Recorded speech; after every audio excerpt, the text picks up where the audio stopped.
What's the plan then? We're going to the Winchester. The pub. Yeah, boy!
Good.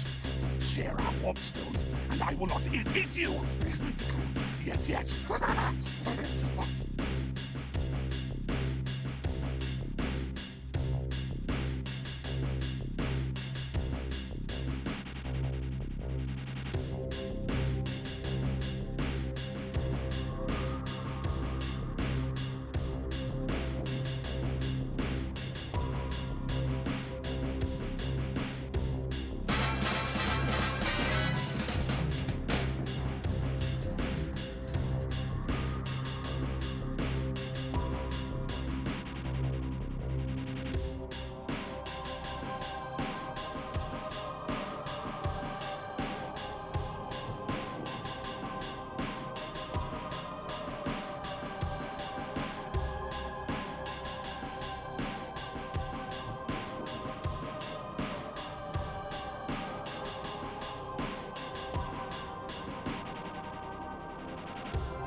but we can always build more killbots.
Okay, I'm back. I'm back. I'm back.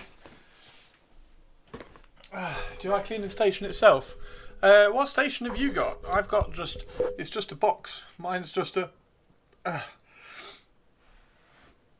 box with a spinning impeller at the bottom of it, a magnetic one.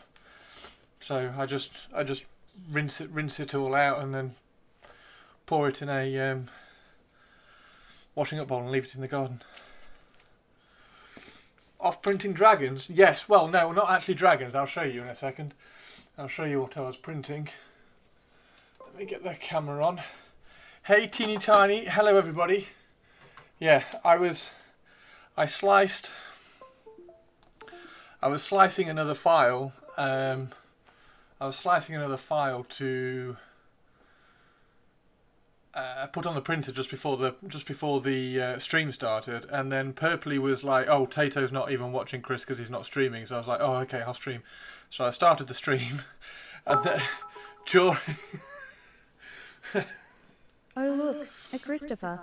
But no music, sadly. I started the stream, and then it was still slicing. It took ages to slice, so I've just run next door to put the slicer on the printer, so that's now printing. I've made my cup of tea. I've got some biscuits. I've ran back upstairs. My desk is an absolute mess because I haven't prepped anything. So yeah, Tato started watching, which was good, and now apparently he's gone.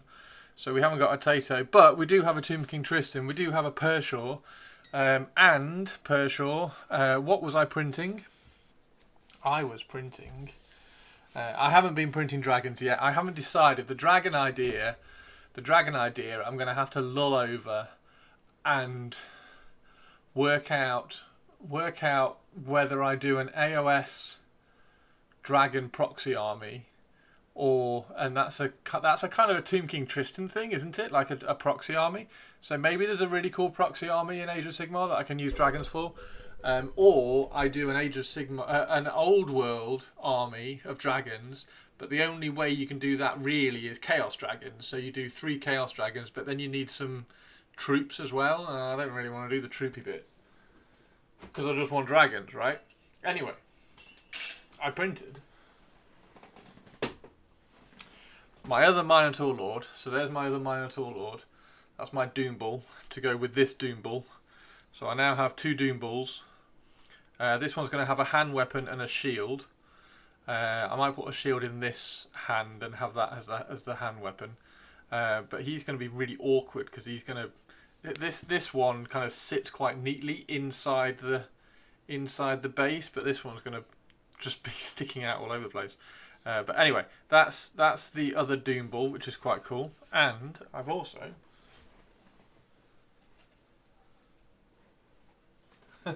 And this guy's cool. This guy's cool. Also printed this guy. I printed off the big guy. I've printed off the big guy. And it's quite good actually because the scale of it, when you make it bigger, the scale is still really fine. So it looks like it's the right scale kind of thing. But he is... Moo. Moo moo moo. Moo. Moo moo. Moo moo, moo moo moo moo moo. And her and Josh were comparing decks. How big is your deck? I don't have a deck. I don't have a deck. I'm really sorry. I don't have a deck. That's a huge cow. This is a huge cow. So this is going to be the and the legs are currently on the printer, which is what is currently printing. So the legs are on the printer at the moment because I didn't want to overextend the printer plate. In terms of, because it's quite a chunky bit, so that is its body, and then the check out this, boom! It's gonna be amazing. So this thing is gonna be insane. And then what I did, because I didn't like the shield on this hand, so I got this arm with the sword on it, mirrored it in the slicer. So now that's going to go there. So he's going to be dual wielding a sword and an axe, and all we've got to do is fill in some of the gaps there. and probably just kind of pull it in a little bit because it's sticking out a little bit. So we'll fill in some of the gaps there, and then that's going to be my Gorgon, which is nuts. Looks about the same size as my Gargants. Chris's Old World Army, 1 unit of a Shabti, 1 unit of Bulgors and a Gorgon, 3 dragons and some War Dancers. Sounds fucking cool, that does. Actually, can you change the War Dancers to Way Watchers? I like Way Watchers way more than I like War Dancers. It's going to look good painted. That's the hope, Sophie Soph. Mannerings, how are you doing? Are they comparing Stream Decks, Mannerings? Because if they're comparing Stream Decks, I don't have a Stream Deck, and I don't have any Magic decks. Yeah, I don't have any Magic decks. I don't have any decks. Oh, it was Stream Decks. Okay, yeah, I don't have a Stream Deck. Stream Decks are really expensive, and all I do is I set up hotkeys on my keyboard, or I did set them up on my keyboard, but now I've got a 75% keyboard. I need to reset them up again so that I can just press them. Yeah, so that's my Gorgon, which I think is going to look ridiculously cool. I need to order from eBay. Oh, annoyingly, that little bit there has snapped off, which is really annoying, but never mind, that's fine. I need to order from eBay the bases, so I need to get some bases from eBay, and then I grabbed the STLs for my orcs, the rest of the STLs for my orcs today, which was that was just the orc war boss on a wyvern and the orc shaman on a wyvern.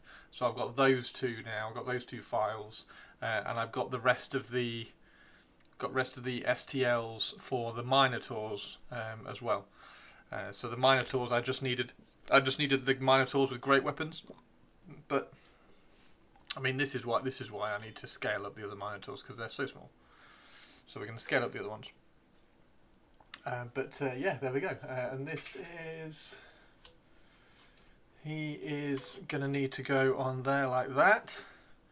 Rah! And I have a rock specifically for his base as well.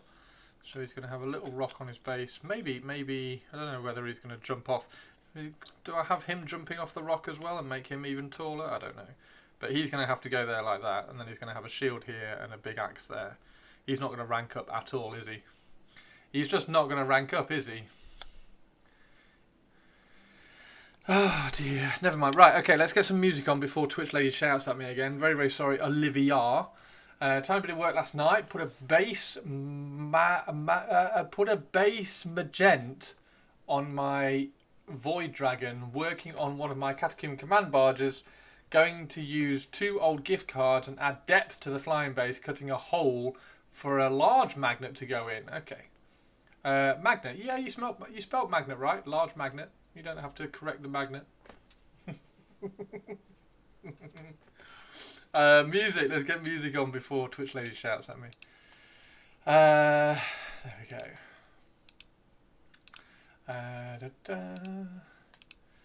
Oh, and I need to enable dink. I need to enable a monetization on my stream so that I can get paid for the adverts. Oh no, Purples has gone on the lurk again. Well, at least you'll not know when I forget to put the music on. So that's fine. And it's an EVE Online day today. There we go. And I need to enable VLC. There we go. Sweet. Boom. Right. Yes. So the Gorgon is kind of cool. Gorgon is kind of cool. And then for the dragon stuff, I linked it in chat earlier. But that's pretty much a Chaos Dragon, right? With a Chaos dude on the top. So. I mean, he's kind of cool. So, the only issue, I don't know how many points can you make a Chaos? So you have to have the heroes are 1,000 points, aren't they? And 2,000 points. So you can have 50% heroes. So you can have 1,000 points of that dragon. You could have 500 points 500 points of the other dragon in the rare slot, and then you just have to have 500 points of core, right? So I have 3 dragons and then something in the core which maybe is related to dragons. I don't know. Definitely not Archaon. Definitely not Archaon. Forces of Evil. So the Chaos, Warriors of Chaos. So the core. Oh, Chaos Warhounds. I could have 500 points of Chaos Warhounds that are just mini dragons, like little baby dragons. Maybe I do that. Maybe I do that. Maybe I do. How many points? Oh God, how many points are Chaos Warhounds? How many points? How many Chaos Warhounds do I need to hit 500 points? Chaos Ogres, Forsaken, Chaos Marauders, Chaos Warriors, Chosen Warriors, Chaos. Okay, so it's past that. I can have a Chaos Spawn that looks like a dragon. Chaos Knights, Chosen Chaos Knights, Marauder Horsemen. Fucking hell, there they are. Chaos Warhounds. They're 6 points. They're 6 points each. That's a lot of Chaos Warhounds. Okay, so 7 points each if I give them Armoured Hide. 8 points each if I give them Poison Attacks, which I do. And I can give them the Vanguard special rule for 5 points. So I can make them 13 points each. I can make them 13 points each. Plus that.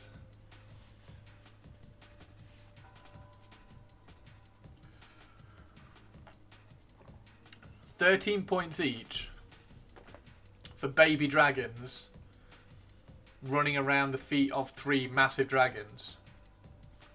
That would be hilarious. That would just be hilarious. How many points actually? How many points is the actual dragon? Because it's not. If it's not 500 points. I mean, what you want is the dragon to be 250 points, because then you can have 2 of them, right? Chaos Dragon 285. Oh, bollocks. Oh well. Can I add anything to it? No. Bollocks. Oh well, okay. So I need 500, 600, 500, 600, 720 points. I need 720 points worth of Chaos Warhounds. I've got to do that math. I've got to do that math. Hang on, 720. So 700 points. 700 divided by, what was it, 13? 53 Chaos Warhounds. So I need 50 Chaos Warhounds with the heroes in there. 50 Chaos Warhounds and 3 big dragons. That works, right? That's okay. That's okay. Oh dear God. Oh dear God. What am I doing? What am I doing? What am I doing? Anyway, massive Gorgon.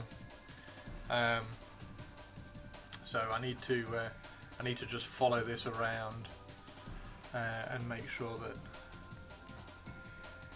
Raw. It might look quite cool like that. Raw. Charging forwards. No, gotta have it like that. Gotta have it like that, right?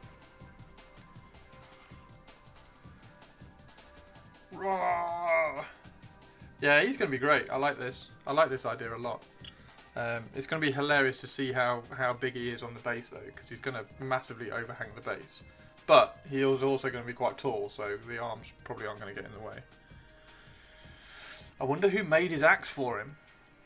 Which Chaos nutcase made the axe for him? Artillery says do it. Want to fire cannons through... Oh, I could run 5 cannons through 4 ranks of Warhounds. I could do... Hang on. I could have a Hell Cannon at the back.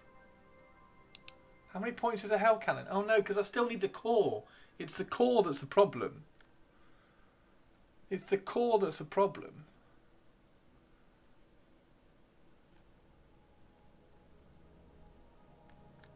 What do you do that's dragon related? For core. Chaos Spawn? How many Chaos Spawn can I have? That's a bit better. Chaos Spawn. You can have a unit of 4. How many Chaos Spawn? Because you can have Chaos Spawn that look like a dragon. Just have baby dragons in Chaos Spawns. 500 points of dragon-headed beastmen. How many Chaos Spawns can I have? Oh, Chaos Spawn aren't in there. What? Where are Chaos Spawn? Are they in there? Oh, they're in there. Oh, fuck. Make mini dragons as spawn. Yeah, but they're special now. I thought Chaos Spawn were core, but they're not. They're special. I need 500 points of something in here. The 500 points of dragon-headed beastmen. 500 points of dragon-headed chaos warriors. Do you do chaos knights? Oh, I don't know. Put Seraphon heads on warrior bodies. Mate, I'm just printing them. I'm just printing things. I'm just printing. I don't want to convert. These silly army lists, like we had yesterday, like we talked about yesterday, these silly army lists are annoyingly being enabled by the massive amount of 3D prints that are around Mannerings. So all I would do is go, let's go into the dragons bit. Digital kit bash. I'd go into here and I'd find some appropriate sort of looking, because you could just use a worm, right? You could just use a worm. Where's a worm? Oh my god, how cool was the Briar Dragon? Where's a worm? Where's it? Oh, like little baby dragon.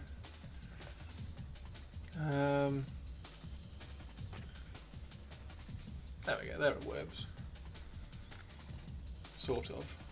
Oh, I don't know. Maybe I'll have to do it in AOS. Maybe it'll have to be an AOS one. And also, if it's an AOS one, that's good because all the bases are already round anyway. Oh, it's a cockatrice. Oh, that's cool. So maybe we just do AOS dragons and just do, because like look at this Mannerings. I don't know whether you saw this yesterday, but look at that. How fucking cool is that? Dragonkin warriors. Yeah, Dragonkin warriors aren't dragons though, are they? Just one army of dragons. Just one army of dragons. Pershaw, did the dragons go down in points in AOS? Did the dragons go down in points in AOS? There we go.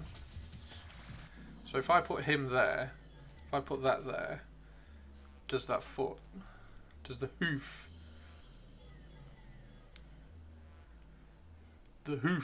oof, about this hoose. Right, anyway. Right, let's paint. We have to paint. So that's my massive Gorgon, Mannerings. So that's my big Gorgon, which is going on a huge base for my Beastman army, which I'm going to paint incredibly quickly. I'm currently printing its legs. Going to have a hard time with match play system. What do you mean we're going to have a hard time with match play system? What, with the dragon army? Because it's Seraphon, right? Seraphon have got the 2 dragons. And they've got the Drake skin, Drake spawn, Drake thingy jiggy guard dudes. So it's just those, right? Do do do do do. Do do do do do do do do do do do. The Elven Gold, which is here, and we're going to leave this out because on a wet palette it's going to separate quite a lot, and we can't have it separating. So we're going to put a little bit on, and then when we run out, we're going to put a little bit more on. We're going to keep doing it like that. I mean, in Old World, how do you mean going to have a hard time with match play system? What's the match play system? What match play system are you referring to? Are you meaning like the 50%, the 25% core? So I need 500 points of core. I mean, it's just 50. It's just 50. It's just it's just 50 Chaos Warhounds, isn't it? Oh dear. What a stupid idea, Mannering. What a stupid idea.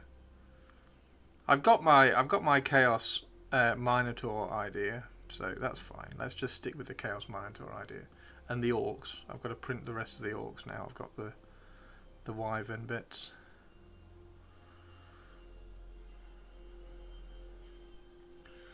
Just 50. Yeah, I worked it out. I'm here for stupid ideas. What's cracking? Okay, so Stu. Hazardous anomaly detected. Quarantine activated. Stu, you know all about this. We were talking yesterday about like whether you collect armies or whether you collect army lists. And for the most part, I collect armies. So I have Necrons, and I just like collect all the models that I like, and then I make an army out of them. And then Drakari, I just get all the models I like, and then I make an army out of it. However, in Old World, and a little bit in AOS as well, I've started doing stupid things. Like I've got a Minotaur army, so I have an idea for a Minotaur army. It's an army of just Minotaurs, and that's being enabled. That idea is being enabled by me being able to just 3D print them. So I have all the files for my Minotaur army. And then, while I was looking for, because I had the idea to get like a giant Minotaur and use it as a Chaos Giant. But I don't need to, because there's something called a Gorgon for Beastmen, which is basically a massive like Beastman giant thing. So I've got a massive. I found a massive Minotaur, or a Minotaur that was in a good scale that I could make bigger and it would look okay. So I found one of those, and then stupidly I clicked on the guy's other models, and I came across things like this, and this is fucking cool. That's just stunning. And then he also does this one. And then he also does this one. So that's 3 dragons of the same. I mean, look at that. That's 3 dragons of the same ilk. They are all chromatic black dragons, so they all match, which is annoying. So you could then have an army of 3 dragons. And I'm like, oh, but what game could you do an army of dragons in? You can either do it in Old World, and if you do it in Old World, you can do it because you can do a Chaos army, because you can have 1,000 points of Chaos characters. So you have 2 Chaos characters, both on dragons. You can then have a rare choice, which is a Chaos dragon, but then you need to have core choices. Okay?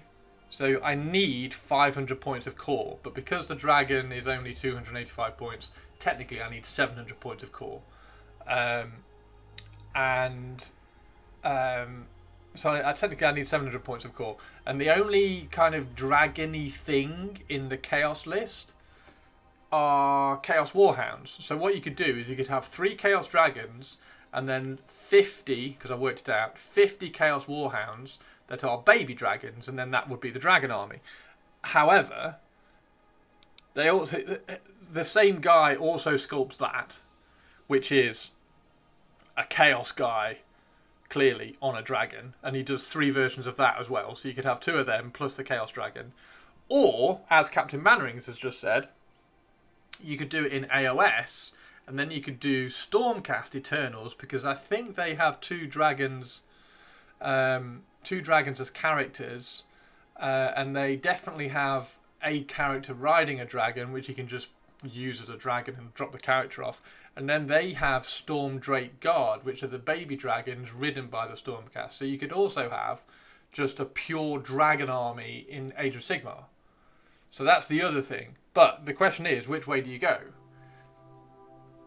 And this like stemmed from a massive conversation yesterday with me going, oh, I'm actually quite enjoying like coming up with stupid army ideas, and then going, oh, I can just 3D print it, rather as opposed to Tomb Kings which I collect the army of, and I have all the models for. So yeah, the idea of yeah, and I want to do the 4 Bloodthirsters as well. I want to do 4 Bloodthirsters. That's a cool army list as well. You can do that in Age of Sigmar. Oh, you could do Bloodthirsters. How many points are Bloodthirsters though? Because you can't do an army of Bloodthirsters, can you? Because 40k's got the fucking annoying rule of 3, which is just a stupid bandage for people who can't write rules. Not at all grumpy about that. Yeah, that's the silly army ideas that I've started going. And the Chaos Minotaur army. You're gonna like this one. Stop. Not with Scarbrand. Oh, I can have 4. Oh, I can have 4 Bloodthirsters. How many points is 4 Bloodthirsters in 40k? So that's my Minotaur. That's my Doom Bull. So that's my... Hang on. Sorry. There we go. That's my Doom Bull. So that's my general of my Minotaur army. And then this is the Minotaur that I found for my Gorgon, which is basically a giant Minotaur. And that's just his torso. So he's going to be awesome. So that's the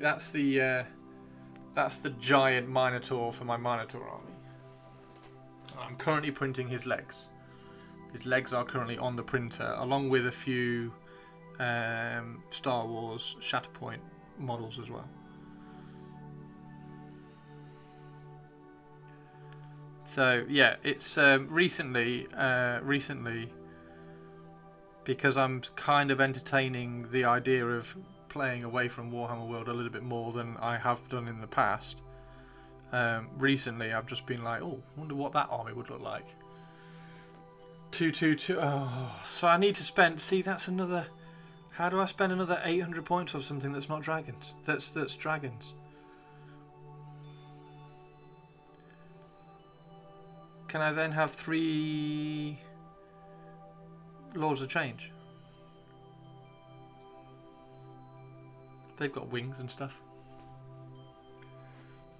And I can find 3 dragons that look like Bloodthirsters and 3 dragons that look like Lords of Change. Be'lakor can be a dragon. That's 1595. So Be'lakor, I've got Be'lakor, Scarbrand for 3 Bloodthirsters.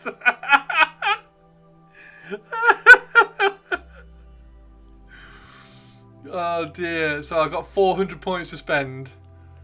400 points to spend on stuff. I mean, that it's just...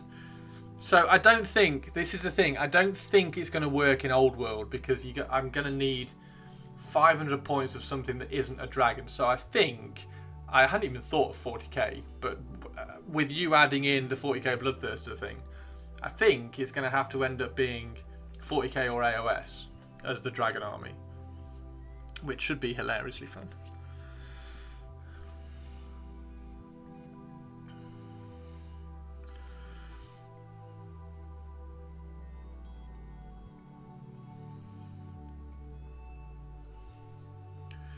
See see, this is why I like talking with people like One Stop Wargaming, Stu, and Tomb King Tristan and Pershaw, because you put a little seed of an idea of a stupid army in their minds, and they're like, "Give me a second," and they just like run off with it and enable you and come back with even cooler ideas that make you even more excited about the stupid idea you had in the first place.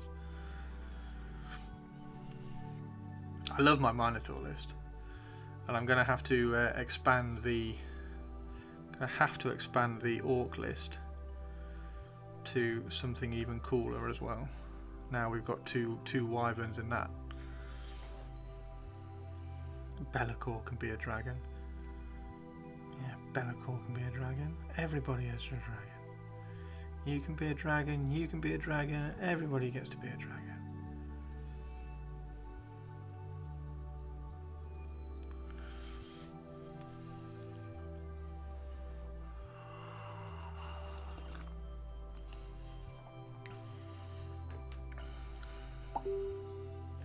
Oh, you've not.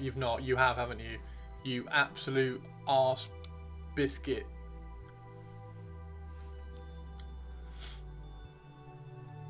So Be'lakor, Bloodthirster, Bloodthirster, Bloodthirster, Scarbrand, Skullmaster. How big a base is Skullmaster? And then 6 Blood Crushers, which are basically just meaty dragons without wings. 100 mil? Skullmaster is on a 100 mil base. Just in time for Arse Biscuit. One Stop Wargaming is being an Arse Biscuit. 70. That's still pretty cool, isn't it? So you have Scarbrand. Scarbrand needs to look proper scary. Be'lakor needs to look a 3 blood. And then the Blood Crushers. What size base is the Blood Crushers on?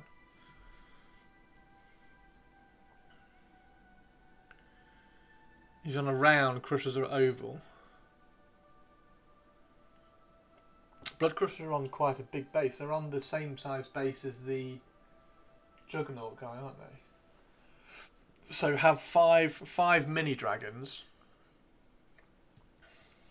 5 mini dragons. That's hilarious. That is hilarious. So it does work in. I mean, dragon isn't a particularly 40k thing, which is, I suppose, a bit of a shame. 90 per 50. It's a pretty big base, actually.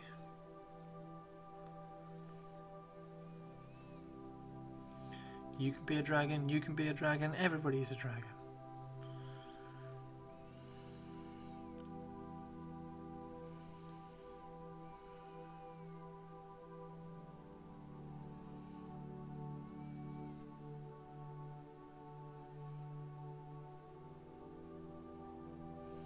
So yeah, just recently, Stu, I've just been quite excited by stupid army ideas, and B, enabling them through 3D printing.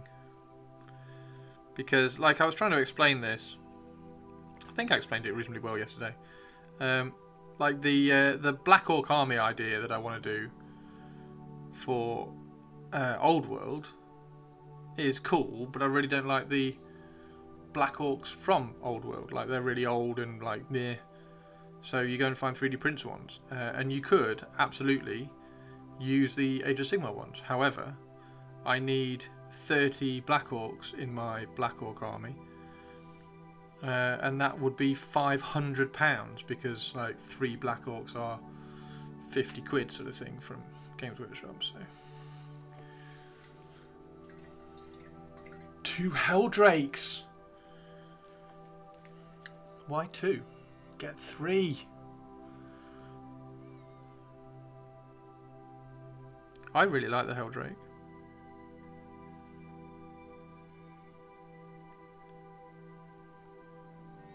I forgot about the Helldrake. I mean, seeing as we want dragons.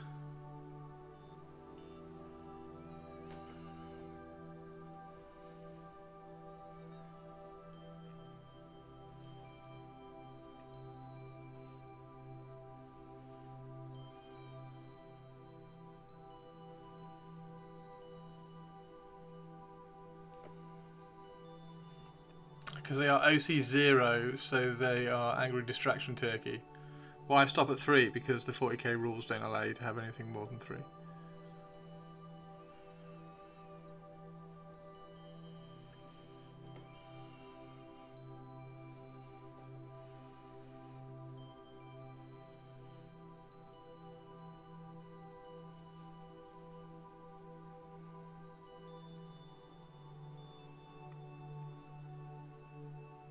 OC0. Oh dear.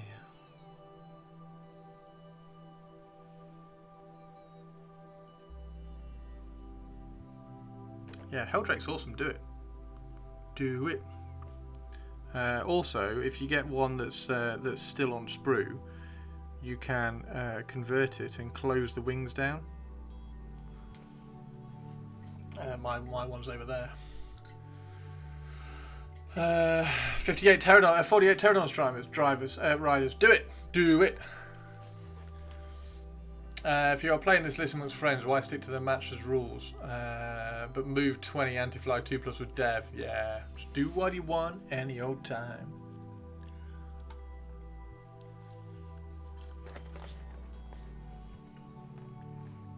How many points is a Helldrake?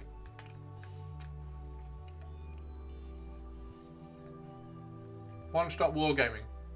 We need to do a Rain of Fire scenario where it's you with whatever army you want to take. Very little like artillery and vehicles. Versus me with just 2,000 points of Helldrakes. They're about 120 points, aren't they? 205. There we go. 10 Helldrakes. 10 Helldrakes. You take 2,000 points. Sax, just stop ruining my idea. 10 Helldrakes. You take 2,000 points of like anything you like, and we'll just do a scenario where I am attacking your bastion, castle, whatever, with 10 Helldrakes. And your motorcycle.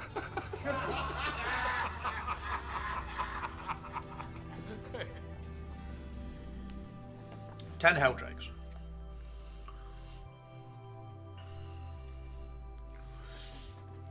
Yeah, you'll be Christian Bale. Yeah, exactly. You can be Christian Bale.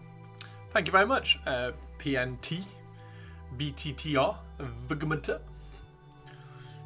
Yeah, thanks very much. I made this one last Thursday actually. That gives you 50 points more than your opponent. Don't give a shit. 10 Helldrakes against 10 Titans. No, that's boring. That's boring. 10 Helldrakes versus 10 Titans is boring. 10 Helldrakes versus Christian Bale. Interesting. Let's do it. Let's do it.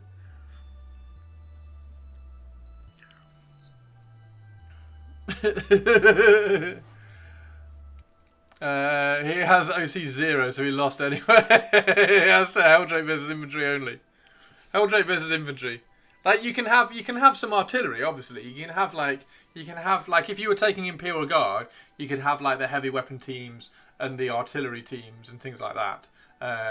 And maybe the Scout Sentinels and things. Actually, Imperial Guard would be really good one stop because you could have the Rough Riders as well, because that kind of fits. That kind of fits the theme. No vehicle keyword. Boom. There you go. 10 Helldrakes versus 2,000 points of any army you like. No vehicle keyword.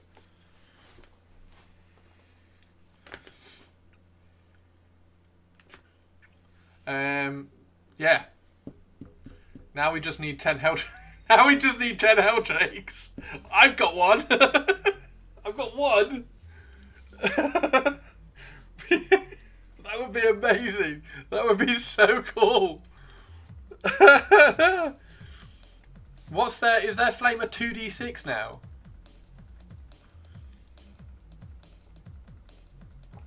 See, this, everybody, is how amazing games are made. Time to print Helldrakes. Go on then. Go on then. Go on then. Just for entertainment factor. Just for entertainment factor. That is a calculation of how many Chaos Warhounds I need in my Chaos old world army to make it the Helldrake one. So I need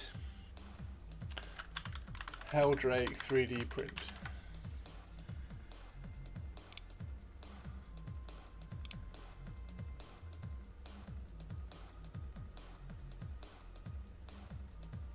Really?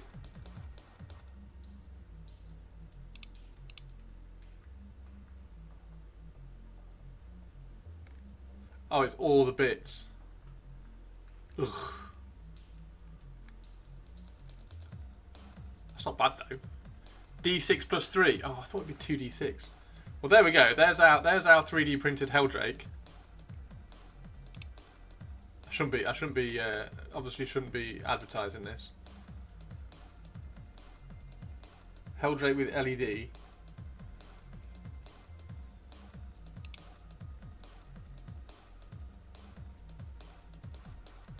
Ten Helldrakes.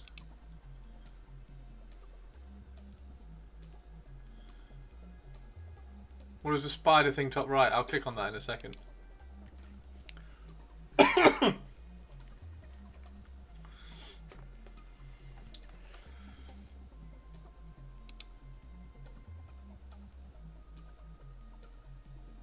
Bum, bum, bum. Come on. Come on. There we go. Have we got some... what's that? Free Chaos Spider Monster.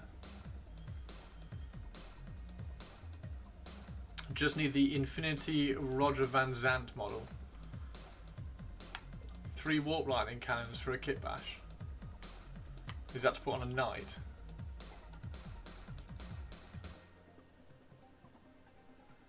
The internet is going slow. The internet is going slow.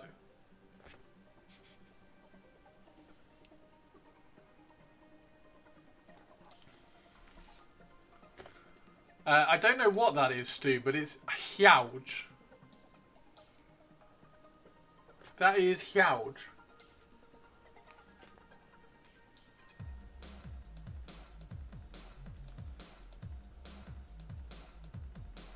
Look at the exhaust. Yeah, that's terrible. Right, okay. It's 2 AM, time for bed. See you later! Yeah, sorry we got slightly distracted, PNT.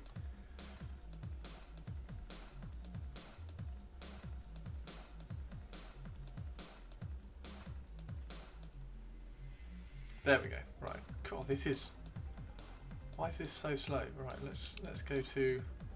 okay, so that one's gone. So that one. I may as well just grab those now. Ha! So, there we go. 10 Helldrakes, 2,000 points. What would you take? What would you take, One Stop? 2,000 points. Knowing One Stop, he's probably writing a 2,000 point army list at the moment to take on 10 Helldrakes. Oh, just mount the 3 on the same frame. Have a massive warp lightning cannon. Mega warp lightning cannon.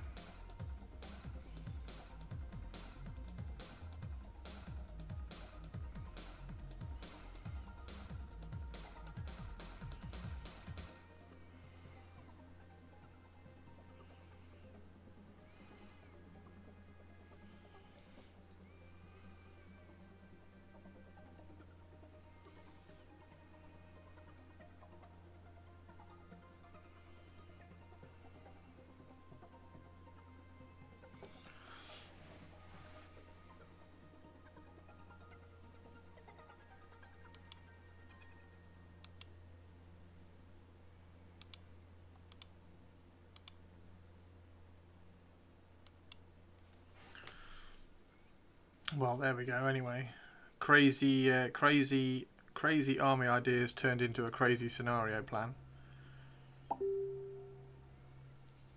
You have as well. Who wants to hear? Who wants to hear? Who wants to hear One Stop's 2,000 point army to take on 10 Helldrakes? You have this as well, don't you, dude? Oh my god. I love that you haven't got any like proper characters in it. It's just like, it's just, wow. So it's a biologist putrefier,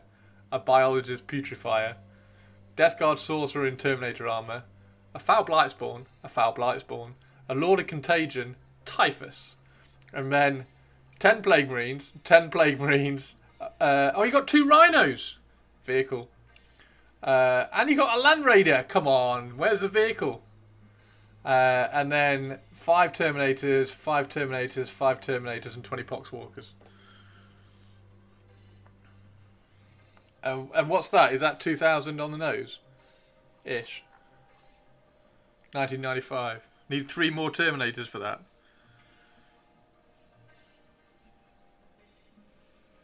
That would be quite cool. Watching 10 Helldrakes tear up a Land Raider. Just flip a Land Raider.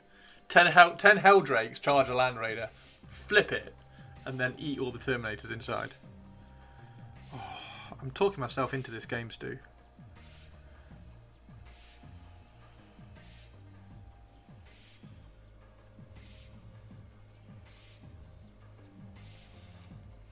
I'm talking myself into this game. What days do your does your gaming club meet?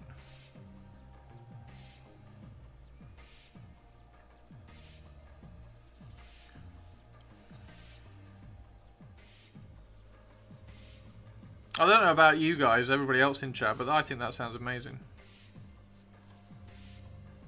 I think that sounds awesome fun.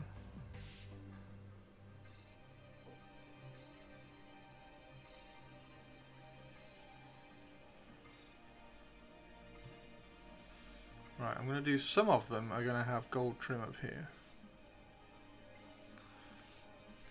Helldrakes being demon-possessed machines eat. Yes, I would say they do. I think they eat whatever they like.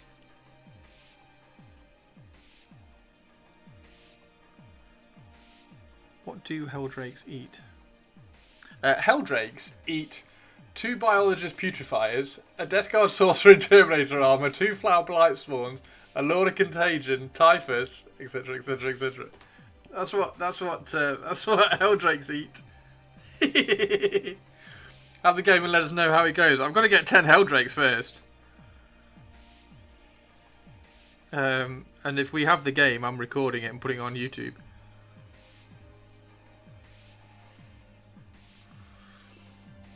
If we have the game, I'm recording it and putting it on YouTube.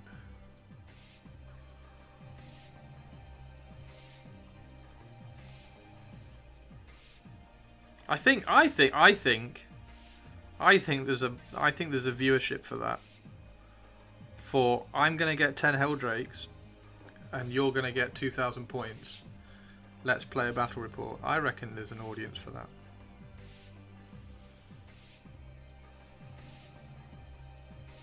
Especially with me being enthusiastically excited about the whole thing.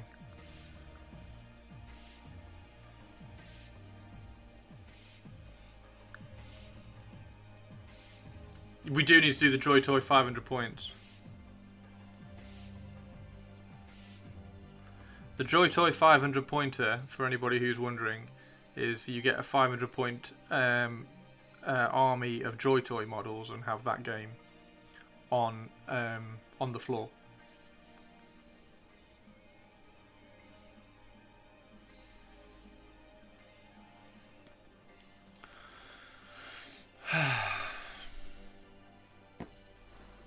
You need to go to a club. 10 Helldrakes versus 10 Hydra flak tanks. Scaled up all the 40 measurements are ready to go. Amazing. No, because the Helldrakes versus the flak tanks, that's like a normal matchup. Like the Helldrakes, you've got to do like tortoise and the hare kind of things, haven't you?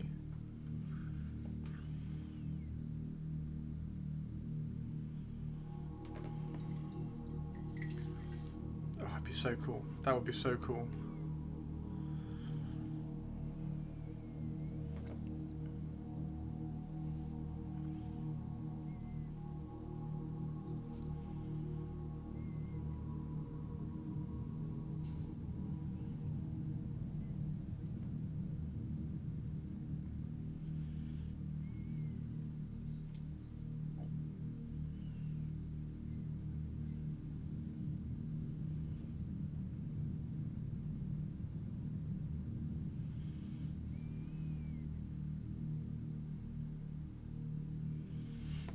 I'm just going to have a look at how many...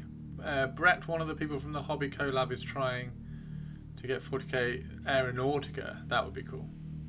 Just going to see how many parts that Helldrake was, because I'm guessing it's going to be like 20 parts. Oh, it's not that bad actually. Oh, it's not that bad.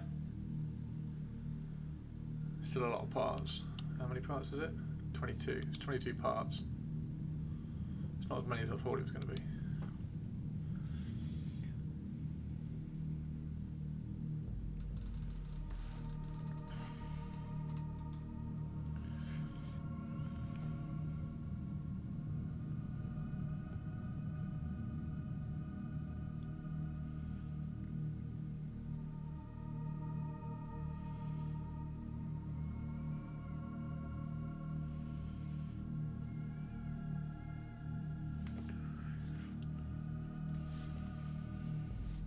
Chris scaling up the print farm to make crazy armies. Yeah. I need to message Eligu and say, hey, Eligu, do you want to sponsor a crazy army segment on Twitch?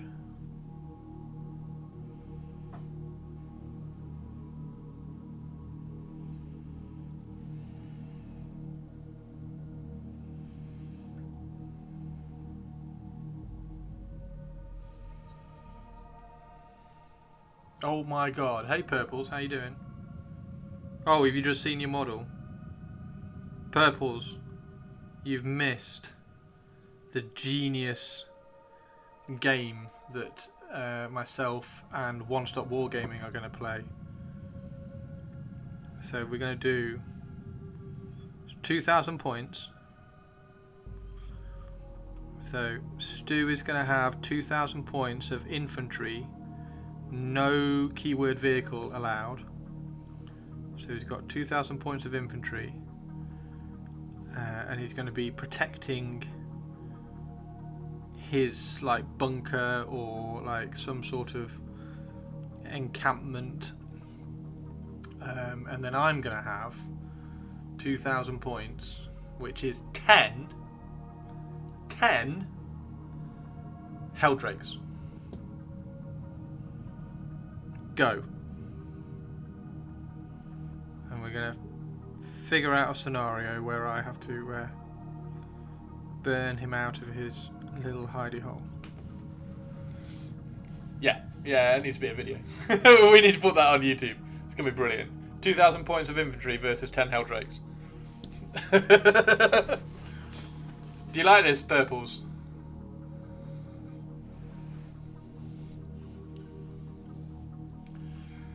Looking good. So we're gonna get all the gold on, and then we're gonna go through, and we're gonna do the shading, the purple shading, so that everything gets picked out like this.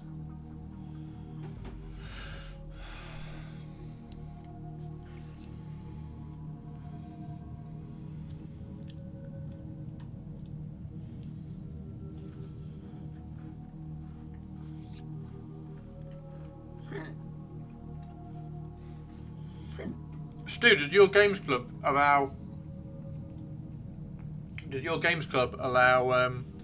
filming?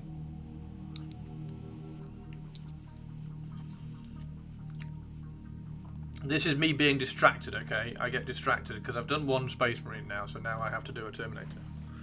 I'm rewarding myself by allowing myself to do a Terminator.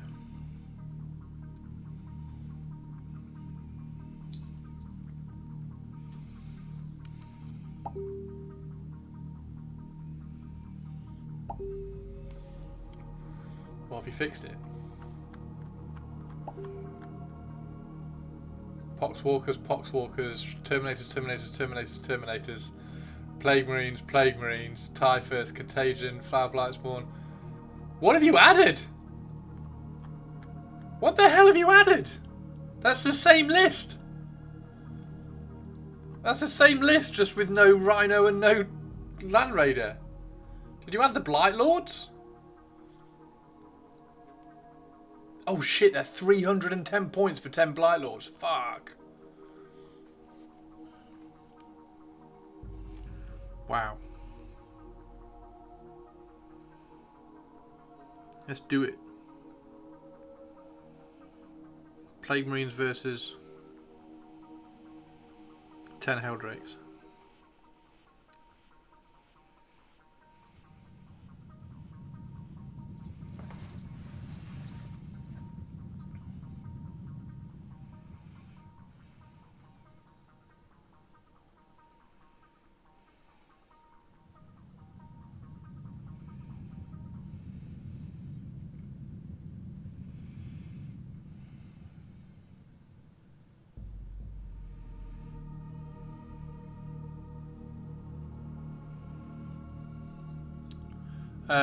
You're at 2,015 points.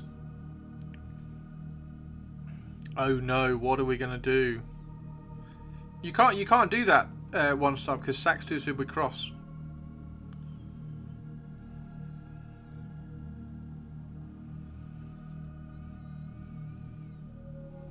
That's amazing. That's amazing. That's horrible, by the way. That's absolutely horrible. I don't think the Helldrakes would be able to get through all that. I can't believe he's not finished these yet. I know, I'm working on it. I'm working on it. I'm working on it. Bear with me. How are you doing, Toby Tobes? Toby Tobes, you missed the idea for the best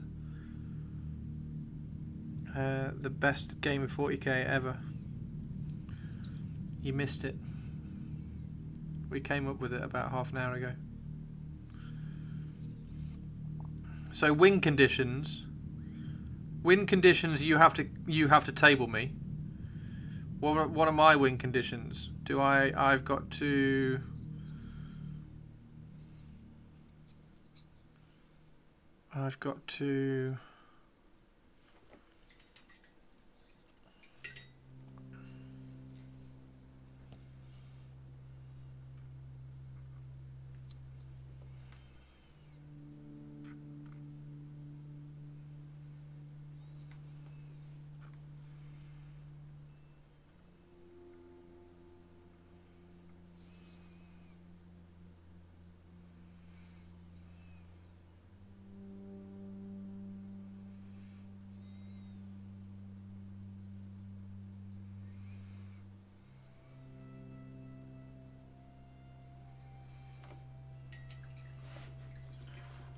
50% of the Terminators and Typhus.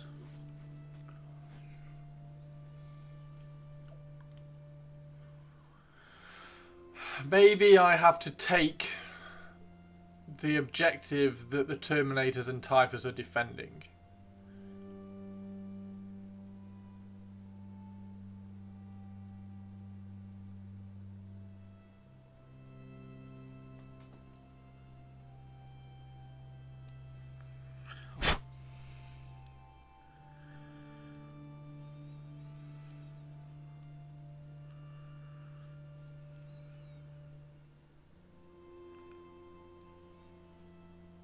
Because just killing Terminators and Typhus just means that I charge all the Helldrakes into the Terminators and Typhus and I either win or lose.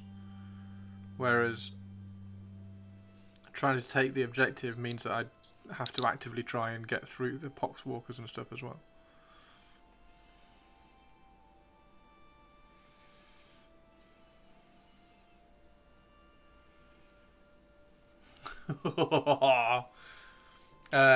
His advantage more the longer the game lasts. The aura gets bigger each turn. Yep.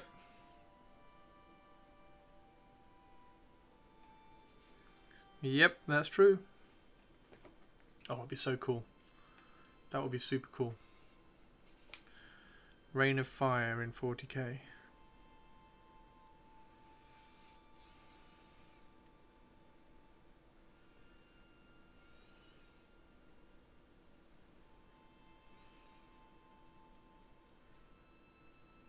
Oh, Stu! Stu! Stu! No army or detachment rule. Yes, that's a good idea. Stu, we need to get Pindar involved. We need to get Pindar involved. Custodes, you take 5 Helldrakes, I take 5 Helldrakes, he takes 2,000 points of Custodes. Oh!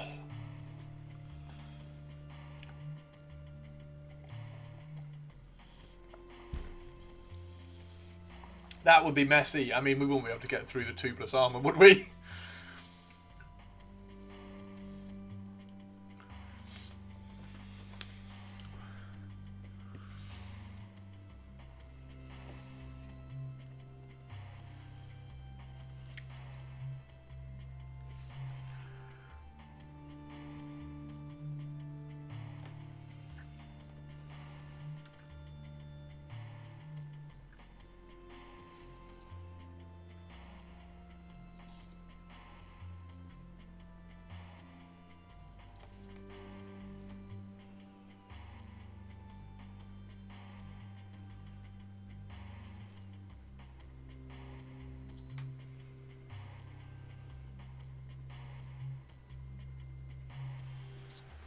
2,000 points of Custodes, you cheat. Why am I cheating? We've got 10 Helldrakes, he's got 10 Custodians.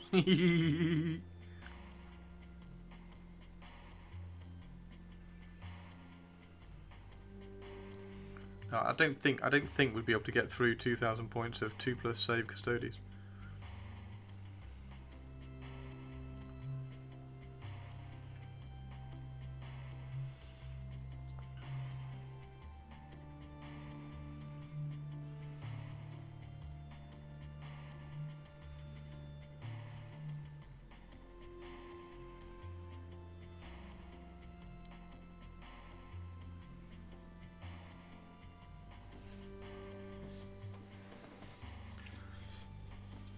The flamer ignores cover. Is it -2? It's surely not 2. No, no, dreadnoughts. No, purples. You've missed the rules. You've missed the rules, purples. No vehicle keyword.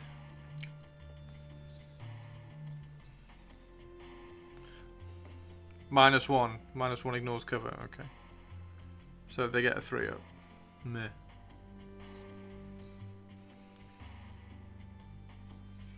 Meh. It's basically, but Purpley Spark is basically Rain of Fire. That's what we were doing. We're doing Rain of Fire in 40k. But One Stop Wargaming hasn't got any Imperial Guard.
No vehicles means you can still have Virtus Praetors.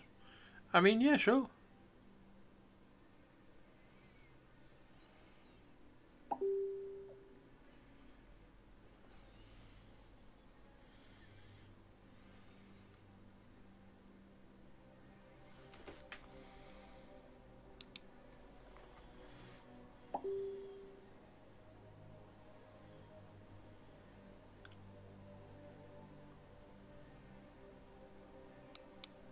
Oh my god.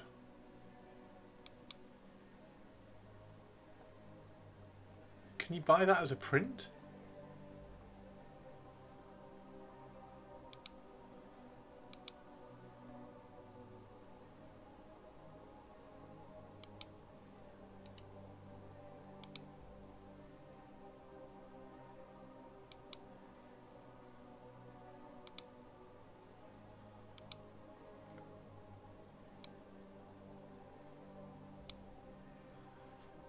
Captain Mannerings, can you print this for us?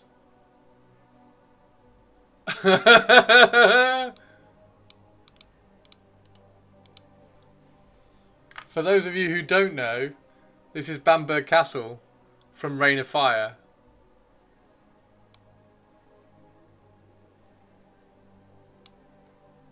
Might take a while. Look, boo. Yeah, that's pretty epic. That's pretty epic.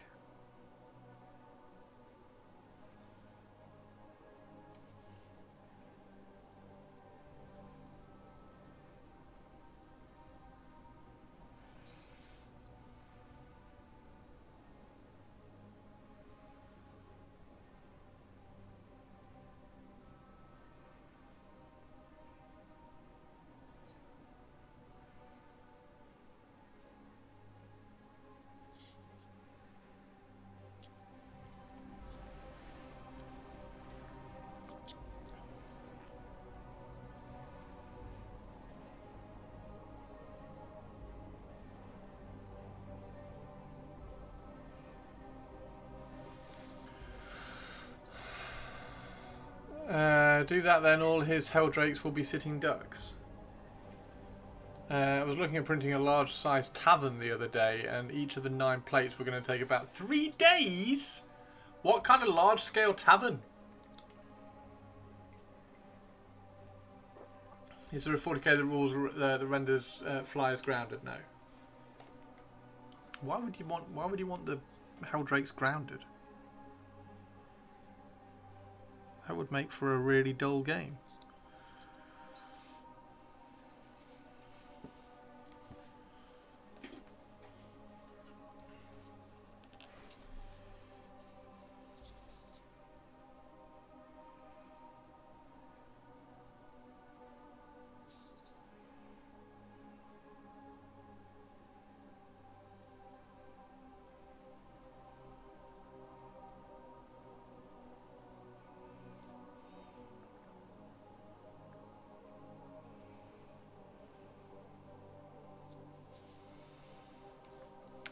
They have a hover ability that removes the minimum movement and means they can be charged. Yeah, they can hover, but there's not an offensive way to ground them or anything.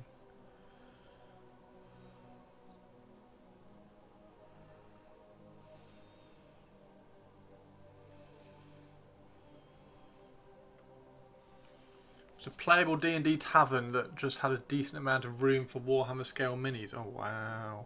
And it's going to take 3 days for each bit. Shit, dude.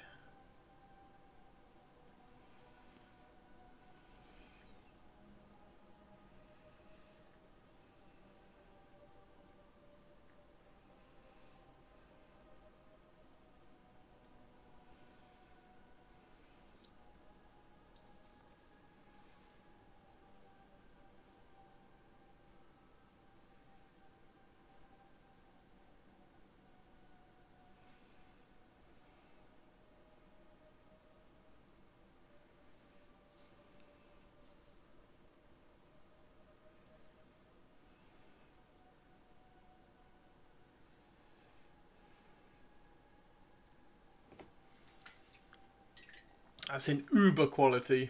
Uber, super, super uber quality. Say you'll be able to swap between hover and full speed mode. Yeah, I'd reckon so. You want the Helldrakes just like flying around like absolute lunatics, terrifying everybody, don't you?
Old plastic castle. Yeah, loads of old plastic castles. You can get new plastic castles.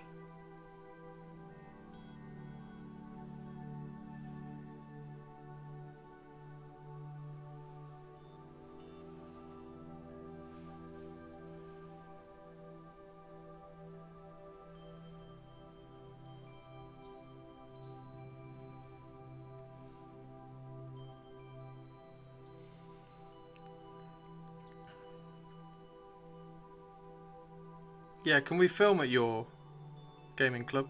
One of your gaming clubs do? Is that allowed?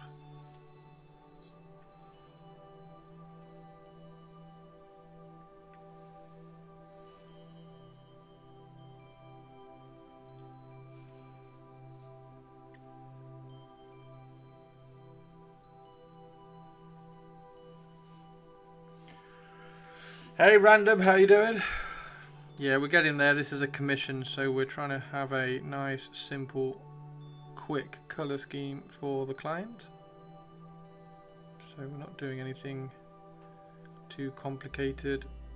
We did the complicated blend with the airbrush, and now we're just touching up and adding details and things.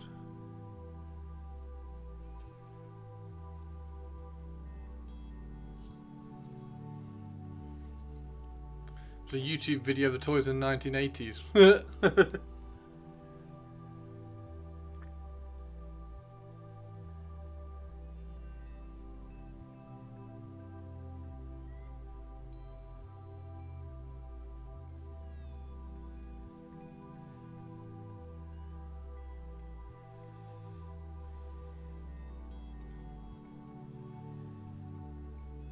So we've done all the trim on the whole box, plus terminators, and now we're doing gold on the whole box, and then we're going to glaze some shadows into areas that need it,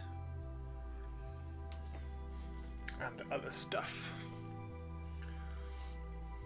I've just finished Fulgrim Transfigured. Nice. Yeah, I've got to get Fulgrim. I need to get Fulgrim Transfigured.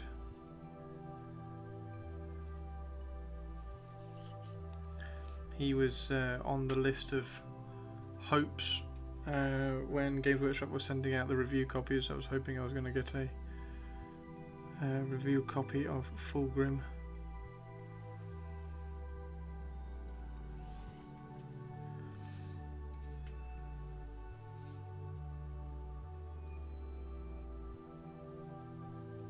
But no luck, so I'll have to grab one myself, which is fine. Didn't send out many review copies of Fulgrim actually.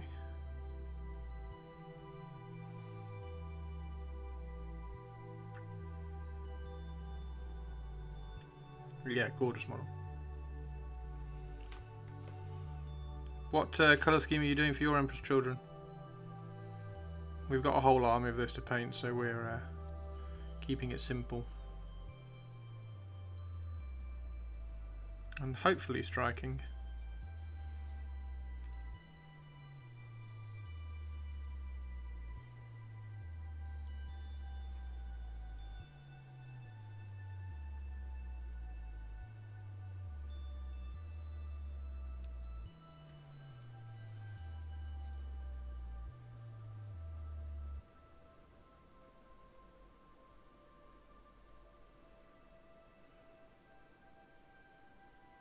Pizza tonight, Sophie Soph.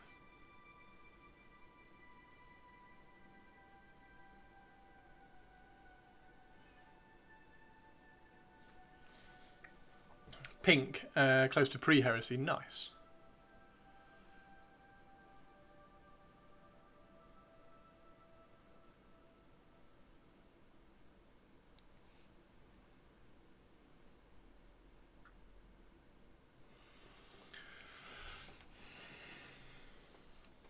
You're having pasta and bolognese sauce?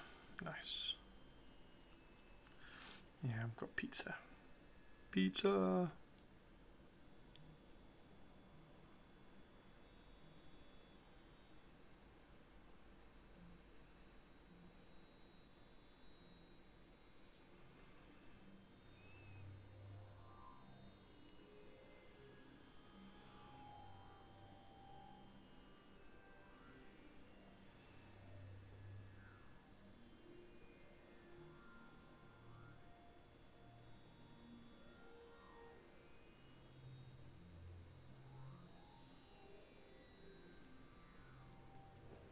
Ham and pineapple, just to annoy everybody.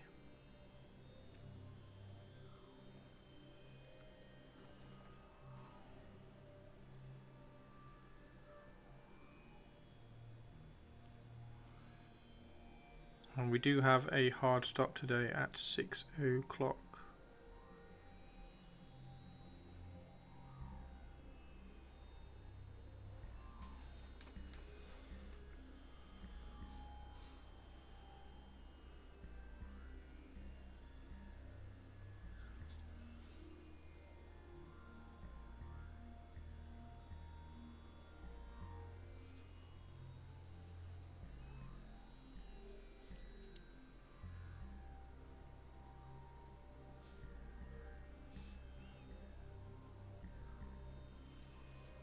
Be right back, no worries.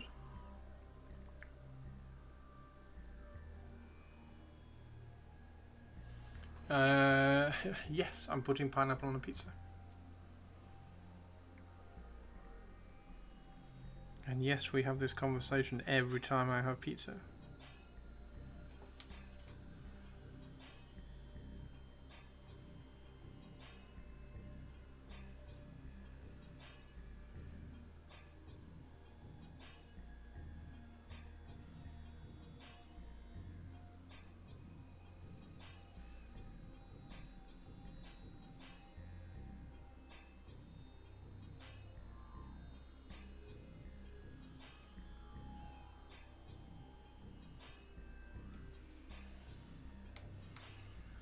As long as you don't put chips on it again. I think I probably will put chips on it again. Because that was rather nice. Doing a chicken tikka potato bake. Oh, dude! I had chicken curry last night. That was nice. Chicken tikka potato bake sounds amazing. Chris has clearly gone mad. Why have I gone mad?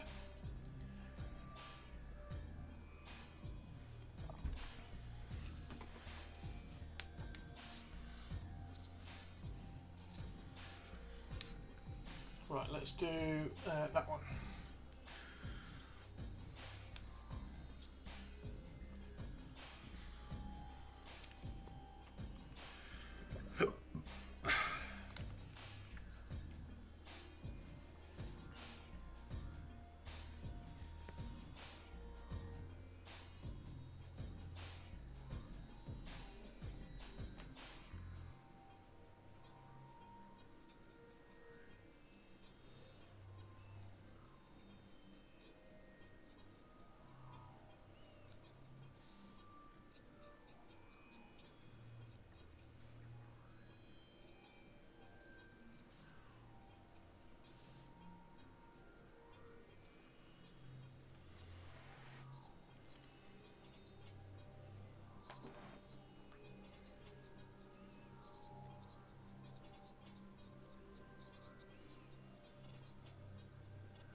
That's a tavern. Oh, I'll have a look. Are you still tempted to do it, dude?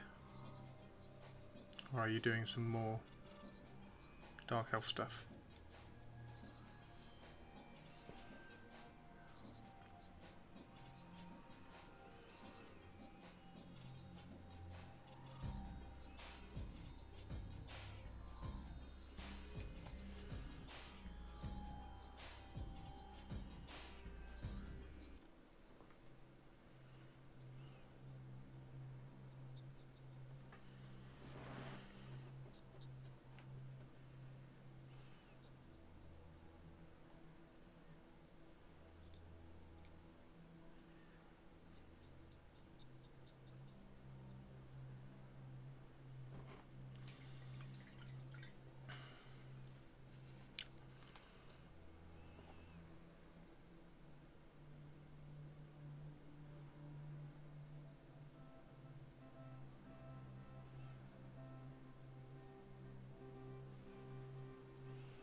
Sorry, what was that, Chris? I can't remember what I asked now. I can't remember what I asked, Mannerings. Oh, are you still tempted to print it?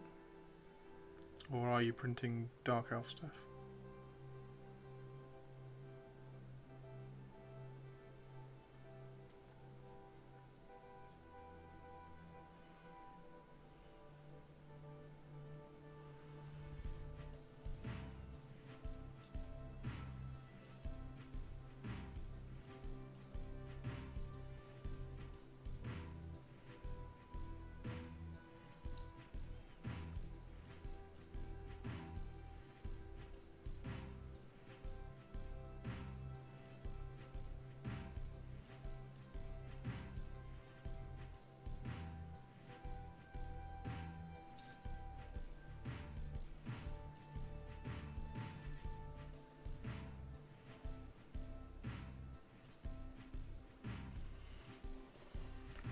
Trying to figure out printer stability at the moment, but was focused on painting recently. Nice. Nice one, dude. You've been killing it with painting recently.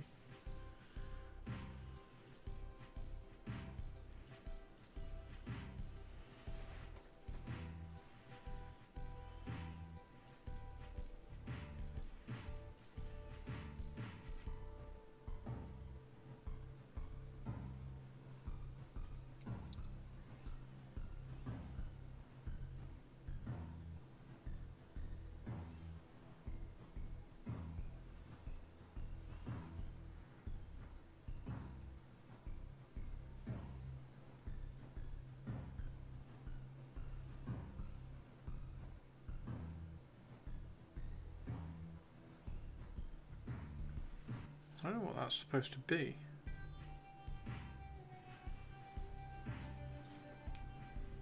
But whatever it is, it's now gold.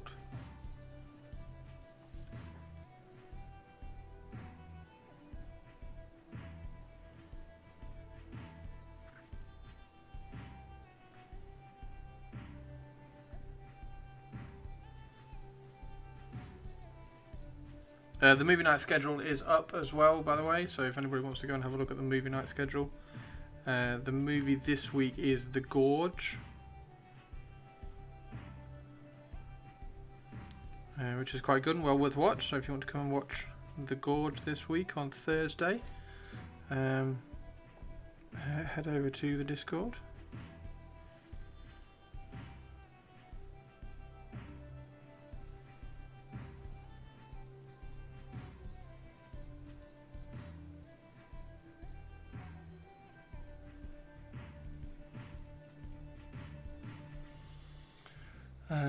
Don't know any of those movies. Is that a knife or is he carrying a bottle on his belt? I don't know. I don't know what he's carrying.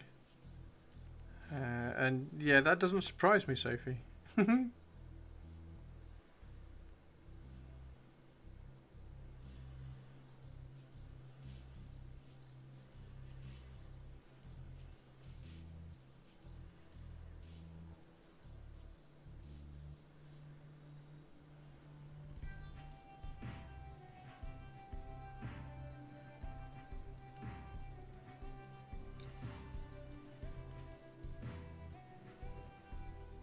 That hog is going to catch on to things on that marine. Yeah, I think that's what's intended. I think it's intended to like whip and catch things and rip them off and stuff.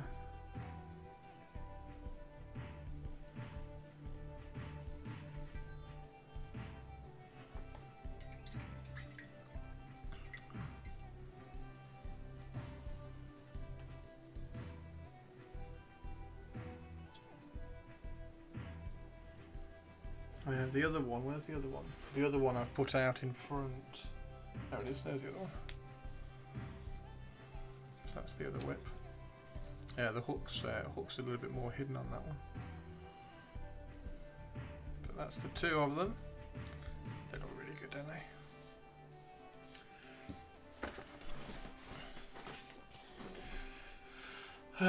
Oh, really good film. What, the Gorge? Yeah, it's not bad, is it? One stop. It went really weird. it went really weird. Abigail's also on there, One Stop. Abigail was one of my favourite films from last year. Bloody brilliant, Abigail was. He's going to catch on Lilith, then he's screwed. No!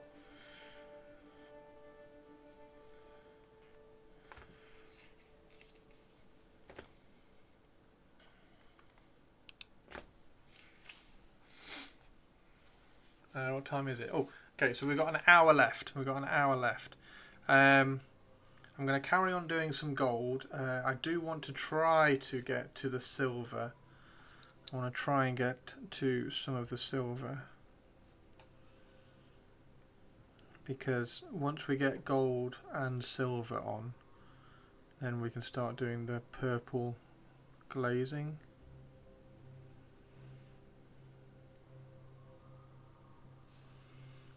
To help give a little bit of separation and contrast.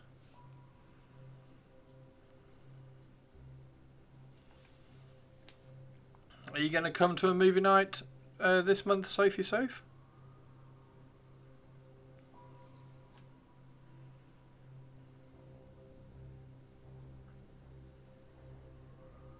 Come and hang out and watch a film with us all?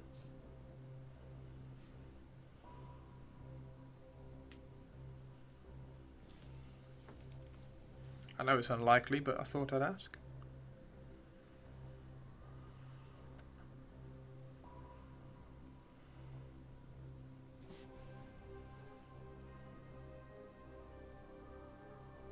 They're good films.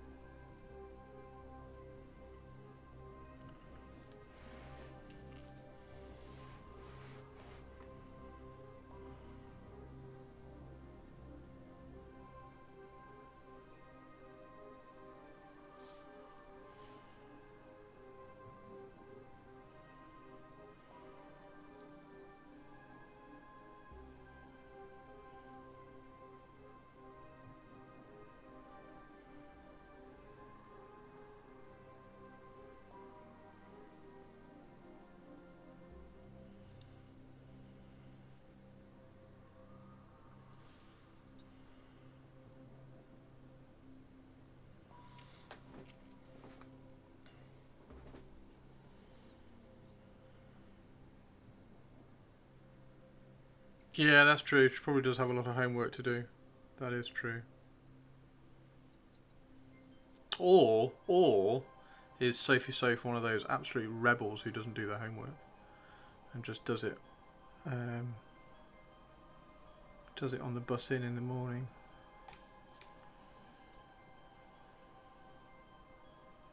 What do we think? Is Sophie a rebel?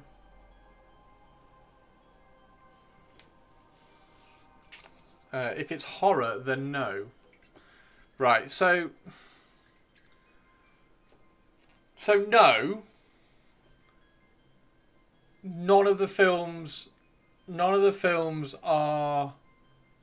Probably has to be in bed by that time. No, yeah, movie night time. Yeah. Sophie's in bed. Sophie has to go to bed. None of the films this month. None of the films this month are horror. Don't lie, they're not. There's a black comedy. There's a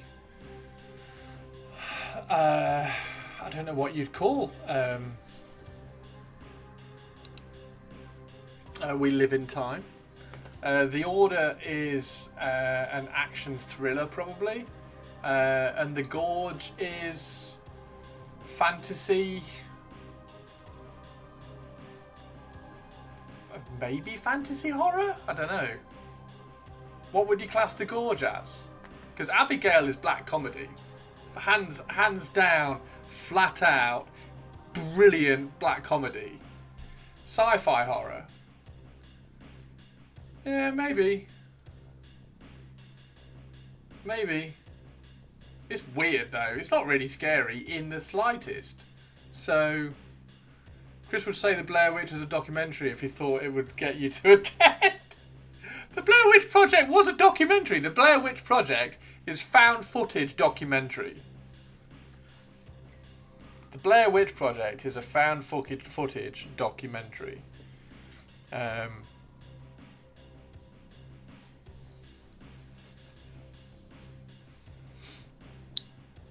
Abigail is 100% a black comedy. It's fucking brilliant.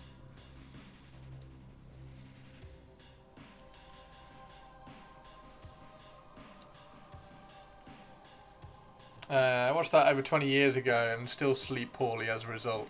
I was really excited about that, and I had posters on the wall. I had the Blair Witch posters on the wall, and I had the one of, I can't remember the girl's name in it. Who's the girl's name in it who like does the thing into the camera? I had that shot as the poster on my wall, and then I had the Blair Witch cross, if you like, the little wooden, the wood stick cross. I had that on the other wall, and then I had Led Zeppelin, Stairway to Heaven on the ceiling, and I had to pull down the Blair Witch photo, the Blair Witch poster of her crying with her little woolen hat on, because what I'm hearing is Chris has pictures of terrifying women on his wall to help him sleep. I had to take it down. That one, it ended up spooking me out. That poster. So I ended up taking that one down. And I can't remember when it came out. When did it come out? 98? Same with Ringu. Terrible decisions were made watching those things. Ringu. Ringu. I really like Ringu. I thought all of those were cool. So anyway, maybe one day we could have Sophie. Maybe one day we could have Sophie at movie night. Maybe one day. Right, we've got an hour left. Everybody. Blair Witch just made me motion sick and bored. I don't get why everybody hated it. I thought it was brilliant. I thought it was ever so good. My mate absolutely hated it. I thought it was very good. I liked Blair Witch 2 as well. Book of Shadows. And then they did a remake. Well, not a remake. They did like a prequel sequel. Didn't they? A few years ago. Which was really, really sneaky because it was released. It was released as The Woods. Not seen it. I don't expect you to have seen it, Sophie. A, because it's an old film. It's not an old film, but it's an old film to Sophie. And B, because it's a horror film. So I don't expect Sophie to have seen that in the slightest. But yeah, the remake was very clever. I like the reboot, The Woods.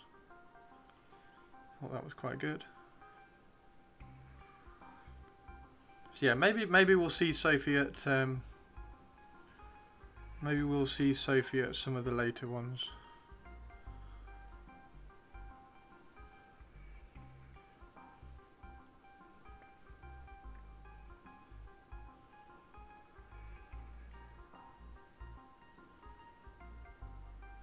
You missed The Big Lebowski though. We had The Big Lebowski a few weeks ago. Most of my mates found it boring whilst I lay crying in a corner. People are weird. I know, it's really, I think that's one of the most fun things about how different people view different films. So for instance, I couldn't stand Star Wars Episode 9. I thought it was absolutely atrocious. I thought it was a terrible film. I really, really, really disliked Avatar. I thought it was an appalling film. And yet it made £99 billion.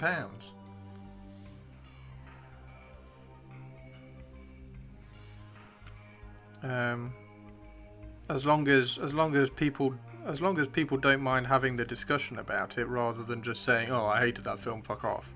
I don't even want to talk about it.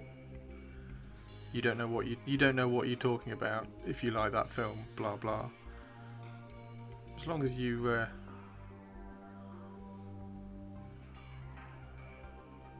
can see from the other side, it's all good, isn't it? It's like Warhammer. Like if people like Tau, then they're just wrong. You like Blue Smurf Fern Gully? I thought it was absolutely terrible, Captain Mannerings. It was the... I'll tell you what it was. I was kind of like, where's this going? Hey, it's a Shirado!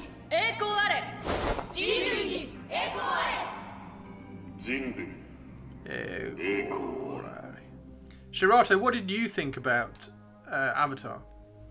It was the justification of the whole film annoyed me more than anything, because it was, well, their civilization is on top of this ore that we need, so we're going to aggressively take it.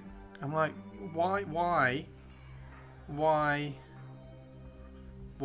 I thought it was that was a really poor excuse for a film. I thought Gravity is overrated. Oh, I quite like Gravity. Pacific Rim is fantastic. Pacific Rim is one of the only films we actively decided not to finish. No way! Pacific Rim is fantastic. Pacific Rim. My friends wrote the rules for the board game of Pacific Rim. Of Pacific Rim. Alessio Clavatore. Atrocious. Did you not like it? We hated Gravity. I quite like Gravity. I don't think I'd watch it again.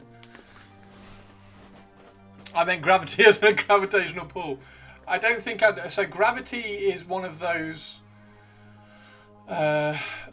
Dances with Wolves, or Pocahontas, yeah.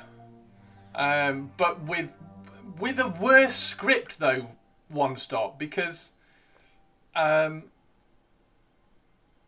it was just absolutely blinkered of, we're not even going to bother talking to these, trying to talk to these people.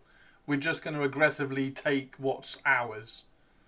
Unobtainium is a classic in the sci-fi genre to describe a super metal with properties that doesn't exist, so it was cute. They decided to call it the MacGuffin that. Didn't think much of Pacific Rim. I thought Pacific Rim was brilliant. Pacific Rim was class sequel was very poor. Avatar is was atrocious. Avatar, I was predisposed to dislike due to working in a DVD distribution. See, I went to see Avatar. It was one of the first films I went to see Avatar in 3D. It was one of the first 3D films I went to see, and it was marketed as this visual masterpiece of digital effects and everything. And I mean, I didn't like the film anyway, and I did watch it again on Blu-ray just to kind of confirm, because I didn't want to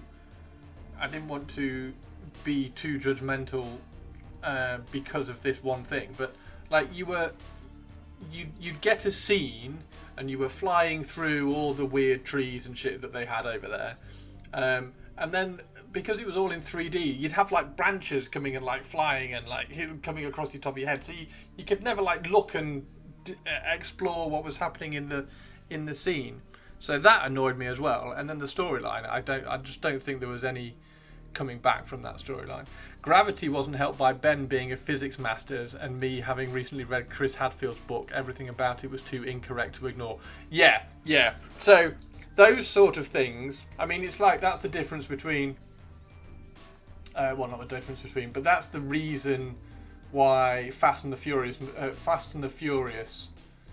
films are so divisive, because they're utterly bonkers. However, they're quite entertaining. So if you completely ignore all the rules of physics, then they have to be entertaining, and if they're not, then they're terrible. Gravity's sort of kind of got halfway-ish there.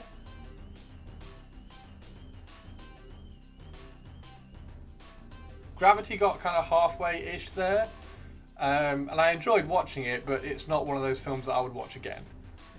We like Fast and the Furious. Fast and the Furious is amazing. What did you think of, seeing as you are a physics masters, what did you think of Interstellar? Because Interstellar I thought was beautiful. And I'll tell you what I liked about Interstellar. It's one of those films where it takes a premise that is not understood in the human environment or in the human world at the moment, and that being ghosts, and give ghosts a grounding. And it was all about like a father and a daughter and everything, and the fact that kind of and they were wording it as if love can transpire across time and space and everything. Loved Interstellar. Still regularly listen to the soundtrack. I still regularly watch it with the fucking with the commentary on. But the fact that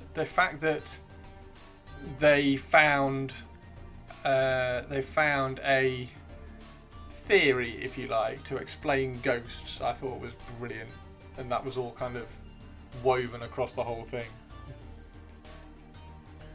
I think with Gravity blew people away in the cinema. I was trying to take itself fairly seriously though. Yes, that is true. It did. Yes. Whereas Fast and the Furious doesn't try and take itself seriously. What did you think of Passengers? Bringing up Gravity, because Gravity and Passengers I thought were similar in terms of like genre and idea, and as such, start wearing purple wearing purple. You can, if you like, start wearing purple.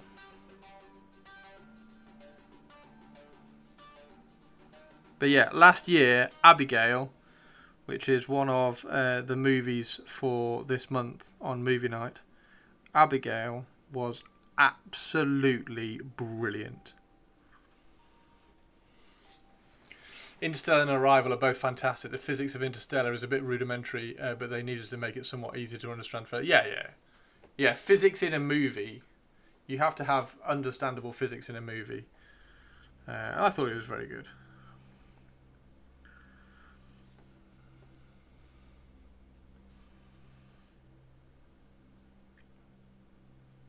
I liked how they displayed the black hole as well.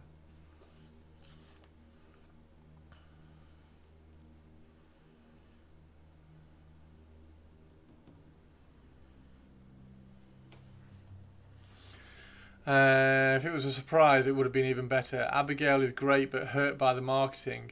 Yes, I 100% agree. I 100% agree. If you'd had gone in expecting a kidnapping movie, it would have been far better. It didn't need, because the trailer had that one line in it, didn't it? And I'm not gonna ruin it for those of you who A, haven't seen the trailer, and B, want to watch it on movie night having not seen it. But if it hadn't have had that one line in it on the trailer, where she's in the bed and she says that line, it would have hit even harder in the cinema, I think, because it was fantastic. It was one of my favourite films from last year. It was absolutely brilliant. I couldn't stop laughing. Could not stop laughing. It's so good.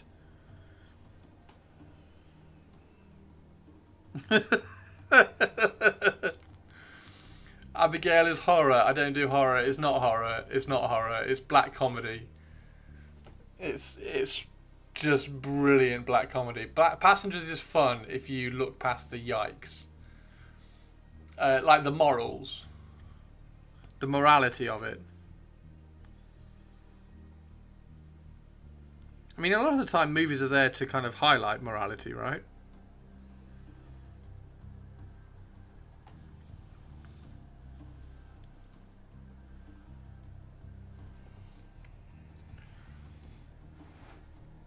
Oh, Target, you've ruined it! Target!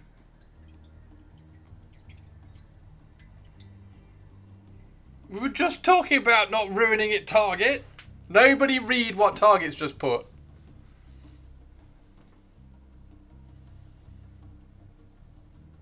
Without almost full spoilers, part of the reason you see so many shots from endings in trailers as well, yeah. Jupiter Ascending, oh my god. That wasn't even a film, Captain Mannering.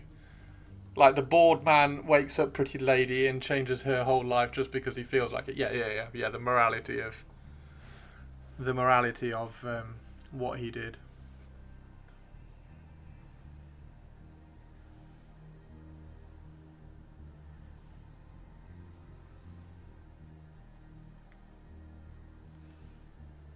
I did like Sheen's delivery of "he couldn't wait to meet you."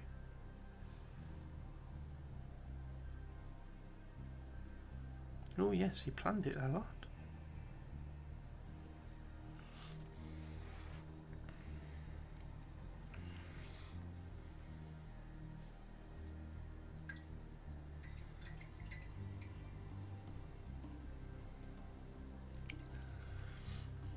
I didn't realise how Yikes American McGee Alice was particularly in the second game. Twilight's not even a vampire movie, Sophie. Like, don't even put Twilight in that genre. Take Twilight out of that sentence, please.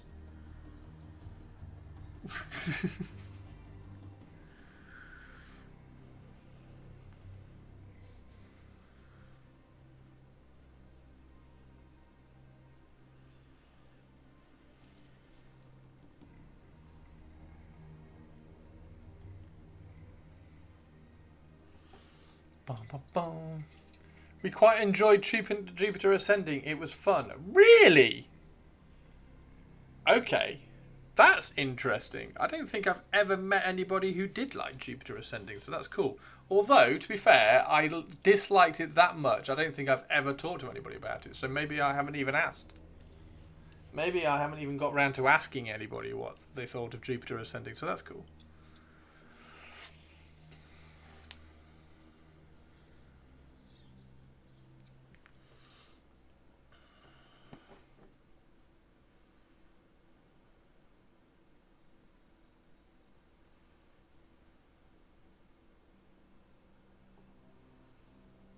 Oh, he's got another one of these little weird bottles things. Maybe they're maybe they are like grenades. Maybe they're like stick grenades. Stick grenade. Web grenade. We are gonna have to at some point do No Way Home, Spider-Man No Way Home. Because it's still in my top 5 favourite ever movies, and I've still only watched it once because I don't want to cry that much again at a film.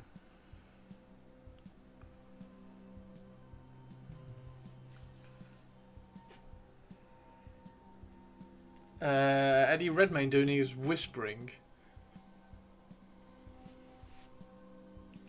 Why? There's better Marvel films. Not in my opinion, Sophie. Spider-Man No Way Home is top 5 best films ever. Let alone best Marvel films ever. You haven't actually seen Black Swan? Really? Can Mila Kunis act? Yes, she can. It's silly on purpose and just fun. Was Eddie Redmayne in Jupiter Ascending, or are you talking about something else, Target? I'm not remotely up to date with Spider-Man. I love Spider-Man. Spider-Man's my favourite superhero, so those Spider-Man films are fantastic. And then the last Spider-Man film is just heartbreakingly phenomenal. Absolutely phenomenal.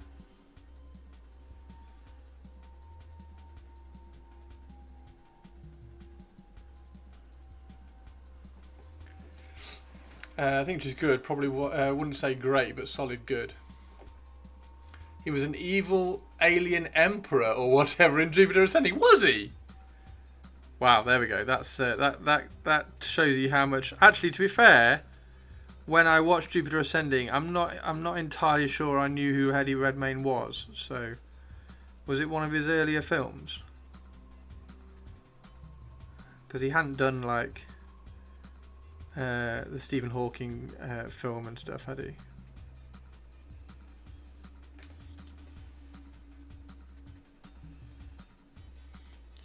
Don't call him ugly though. Which ones? The Toby, Andrew, Tom, Nick ones. The latest Spider-Man ones. The Tom Holland ones, Sophie. I mean, all the Spider-Mans are brilliant, but the Tom Holland ones in particular.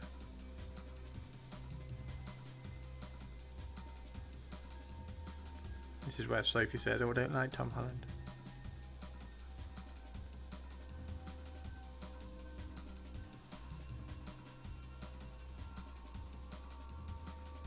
So yeah, those Spider-Man films are fantastic, absolutely fantastic.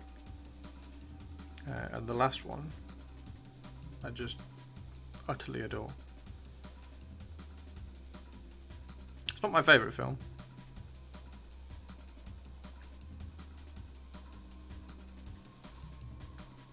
Top 5 favourite films. Can I do a top 5 favourite film? So my favourite film is The Sting.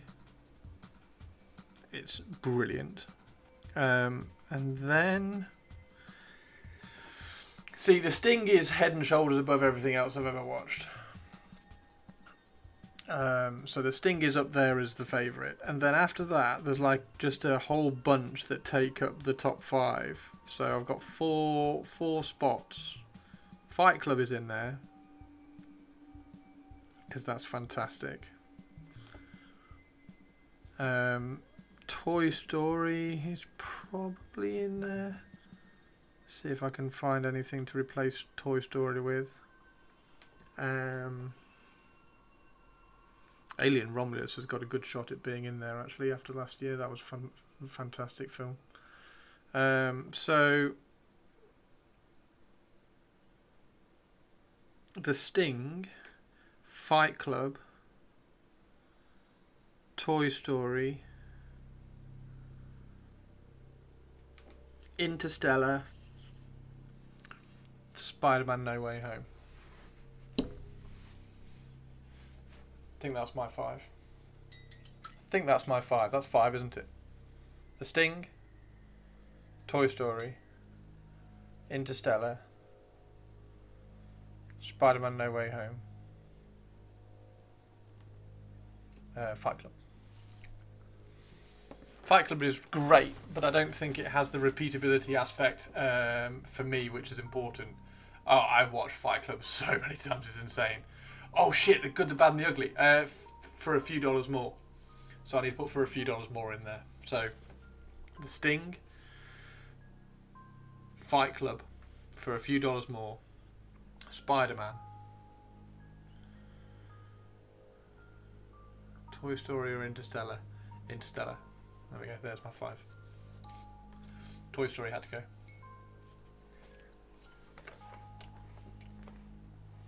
Casablanca, Good, the Bad and the Ugly, Fight It Out with Raiders of the Lost Ark and Star Wars in your list.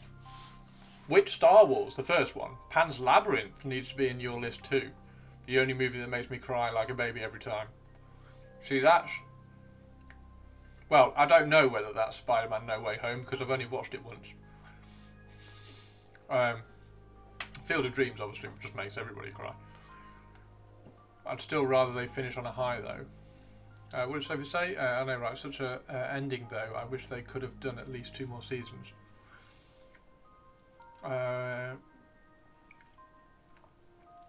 Did I watch Lucifer? Yeah, I watched Lucifer. It's brilliant. Tom Ellis is fantastic.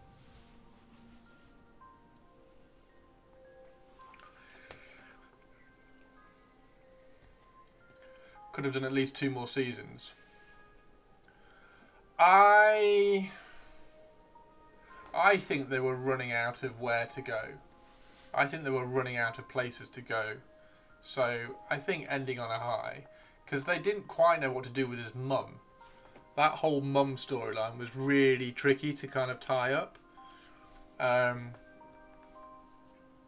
But they did tie it up and keep it interesting in a way that Dexter didn't. They made far too many of the same mistakes with Dexter. Aliens belong in there. I was really struggling. No, so Alien and Aliens I don't think would make my top 5. Alien Romulus might. Ghost in the Shell, Spirited Away, The Last Crusade, and Hard Boiled. Target, that's a great set of 5. Alien and Terminator 2 are up there as well. Alien Romulus was brilliant. I liked Alien Romulus a lot, and I put that. And I know this is going to shock a lot of people. I put that at the top of the Alien franchise. Evil Dead 2. Can I have 10? I know. That's why it's really tricky, isn't it? It's really tricky. And I don't normally do what's your top 5 favourite films, because nobody can kind of lock it down to a top 5. Or like somebody says, oh, what's your favourite film? Like nobody can knock it down to like, oh, what my favourite film is. I just absolutely love The Sting. So I can watch The Sting over and over and over and over and over and over and over again. Harumph, have you seen Evil Dead Rise? That was the sequel, if you like, from a couple of years ago. That's brilliant. That's so good. It's a really good addition to the franchise, that one.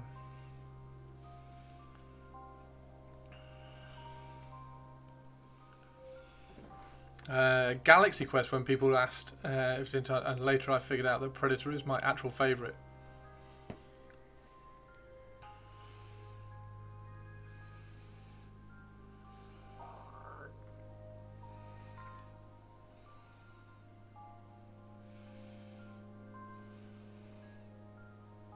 Come on, Sophie, what's your favourite films? Top 5.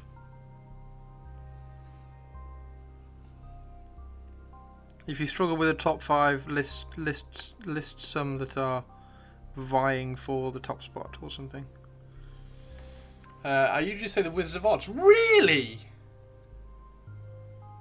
That's probably what I watch the most times. Teeny Tiny, that's really cool. Black Hawk Down is fucking brilliant. Gladiator's okay. Gattaca is phenomenal. Matrix, not sure about 5 spot. If we are including animation. See, if we're including animation, see things like Sword in the Stone is an absolute childhood favourite. And then Toy Story and The Incredibles are next to near perfect films. To be fair, as is Jaws. But to be able to watch and just Ghost in the Shell. Oh, okay. It's another Ghost in the Shell vote. Another Ghost in the Shell vote. Wizard of Oz is a good one. I did. So, Teeny, did you like Alice in Wonderland, the Tim Burton one? Did you like the Tim Burton Alice in Wonderland? I haven't seen it, so I don't know. I don't know what it is like, and I don't even know whether that's an appropriate question, depending on whether it's good or not. Maybe it's shocking and everybody hated it, and I should be quiet. But what was Alice in Wonderland like?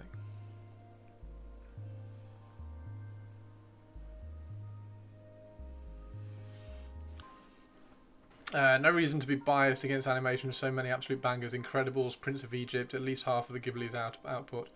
First Contact, Star Trek. First Contact's a good film. Raiders of the Lost Ark, Underworld, Avengers Endgame, Constantine, and Ironclad. That's a good set. That's a good set, Sophie Soph. Avengers Endgame's understandable. I think it was fine. I don't have strong feelings about it. Cool. I just think they should have their own category. The Mummy's in there as well, and Master and Commander.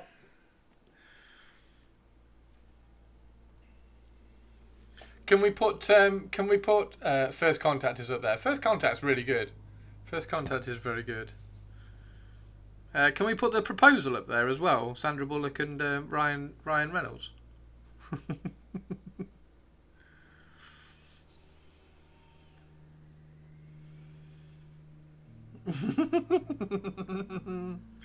I love trolling you lot.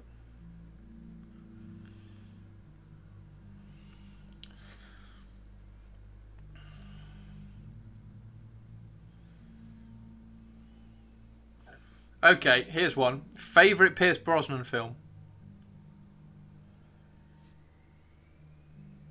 Let's throw some random actors out at you. I know what mine is, flat out, straight away. Who's that? Who's that? Yo, it's a Henster!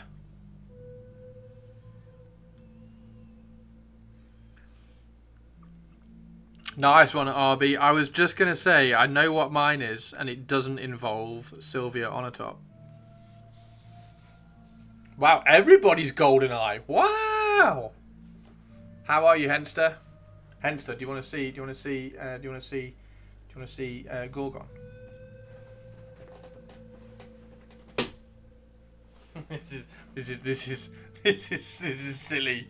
This is silly, Hendy. So there's scale of Minotaur. Hang on. There's scale of Minotaur. His legs are currently on the printer still, but you'll get the idea. There's Minotaur. I've also printed the other Minotaur as well, which I maybe shouldn't have scaled up because he's absolutely not going to fit on a base at all, is he? He's going to be a nightmare. Gorgon. This guy's going to be huge! And then...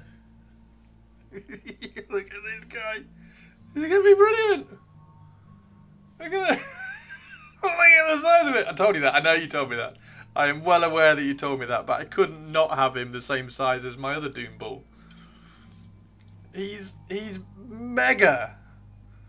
And what I really like about him, actually, is because he had such small features, when you scale him up, he kind of still looks in scale. He still looks like he's the right scale, with the head and everything. All this white stuff is just because I didn't dry it properly before I cured it, so that's fine. And then what I did, rather than putting the shield on him, I got the sword arm, mirrored it in the slicer. So now he's going to have a sword arm on this side. We've just got to, like, obviously cut some of these bumps off so it fits in a little bit tighter, and then fill in the gaps. Sophie, boom! Sophie's actually got the one that I thought. Thomas Crown Affair, fantastic. I love that film.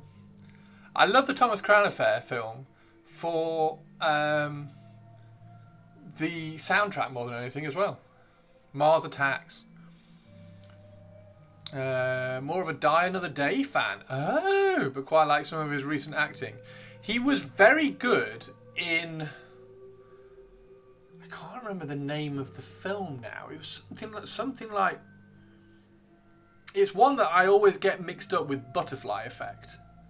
The Butterfly Effect is the one where you can go back in time and you can change something and then it affects things in the future. And there was a guy who could wake up and do it and keep doing it, and he ended up going like down a horrible rabbit hole of ruining his life. And there was like Butterfly Effect 2, 3, 4 and everything. But he was in Pierce Brosnan. Someone do a quick Pierce Brosnan film search and find one that's like Butterfly Man. I don't know. It was completely unexpected. It had a really cool twist. Mamma Mia! Oh my god, Henster. Speaking of twists,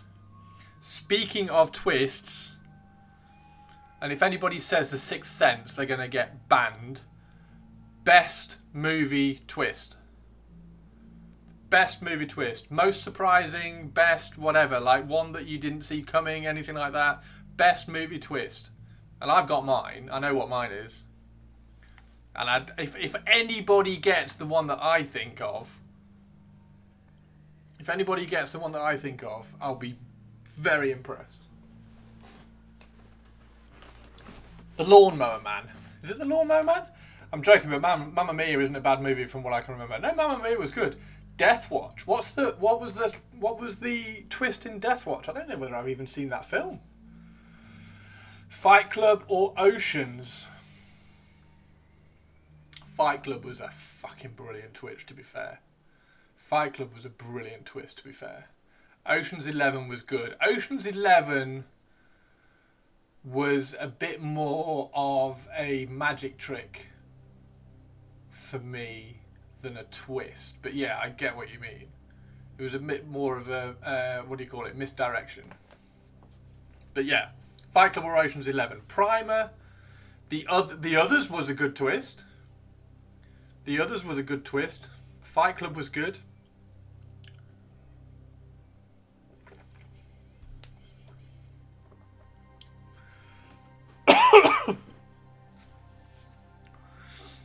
Everybody's going to go, oh, for fuck's sake, when I say mine. Not really a fan of over-the-top twist, but quite enjoyed Shutter Island. Shutter Island was a good twist as well, actually. I did like that one. And I didn't see that one coming either. That was really good. Death watched that horror World War One film. Did we watch it a few months ago? Is that the one that we watched a few months ago? When Trench Crusade started landing. A few more twists in chat, and then I will give you mine and see where you rank mine. I hope some of you have seen the film, because if none of you've seen the film, then it's kind of ruined. I will throw another one in, the original Saw film, and if anybody saw that twist coming, then you lie.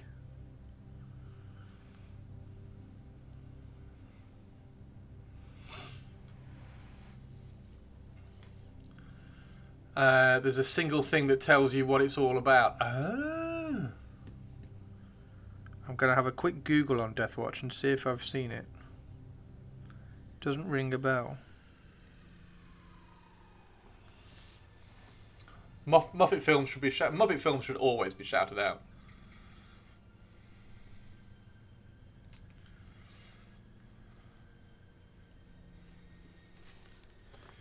No, I don't expect you to have watched the Saw films, so that's fine. I went ahead and skipped that whole torture porn fad. The original Saw film, though, was just so good. Death Watch, that was it.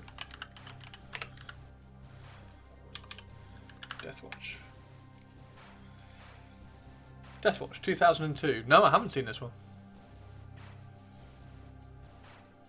Oh, it's got Jamie Bell in it.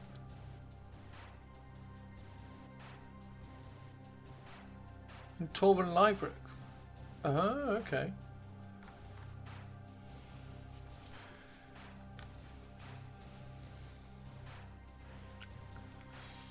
Muppet Christmas Carol is fantastic. Muppet Christmas Carol is fantastic. I don't think we didn't watch it last year, did we? Muppet Christmas Carol. We watched it the year before. We watched it because we do. Obviously we do Christmas movie nights when we get to Christmas. That reminds me, I need to watch Muppet Treasure Island for Tim Curry, if nothing else. Yes, you do. Right, you want to know my twist? My favourite movie twitch. My favourite movie. Give it a watch, Chris. I think you'll like it. Give what a watch? Oh, Muppet Treasure Island. I haven't seen Muppet Treasure Island. Nightmare Before Christmas I've watched a lot. Nightmare Before Christmas is good. Oh, Death Watch. Old Boy, the Korean version. I've seen that and I can't place it.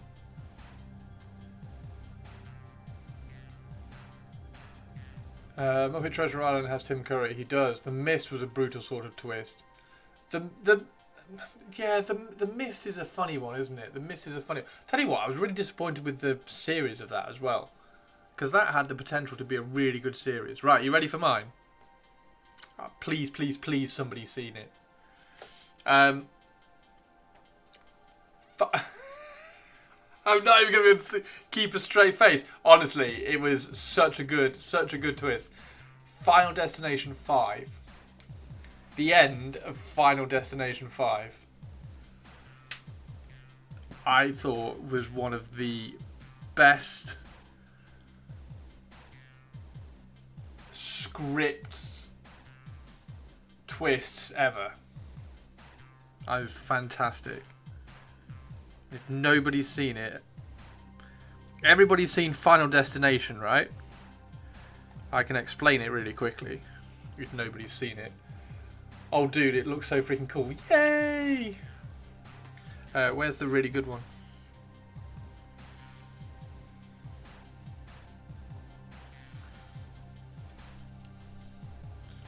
They're looking good, aren't they, purples?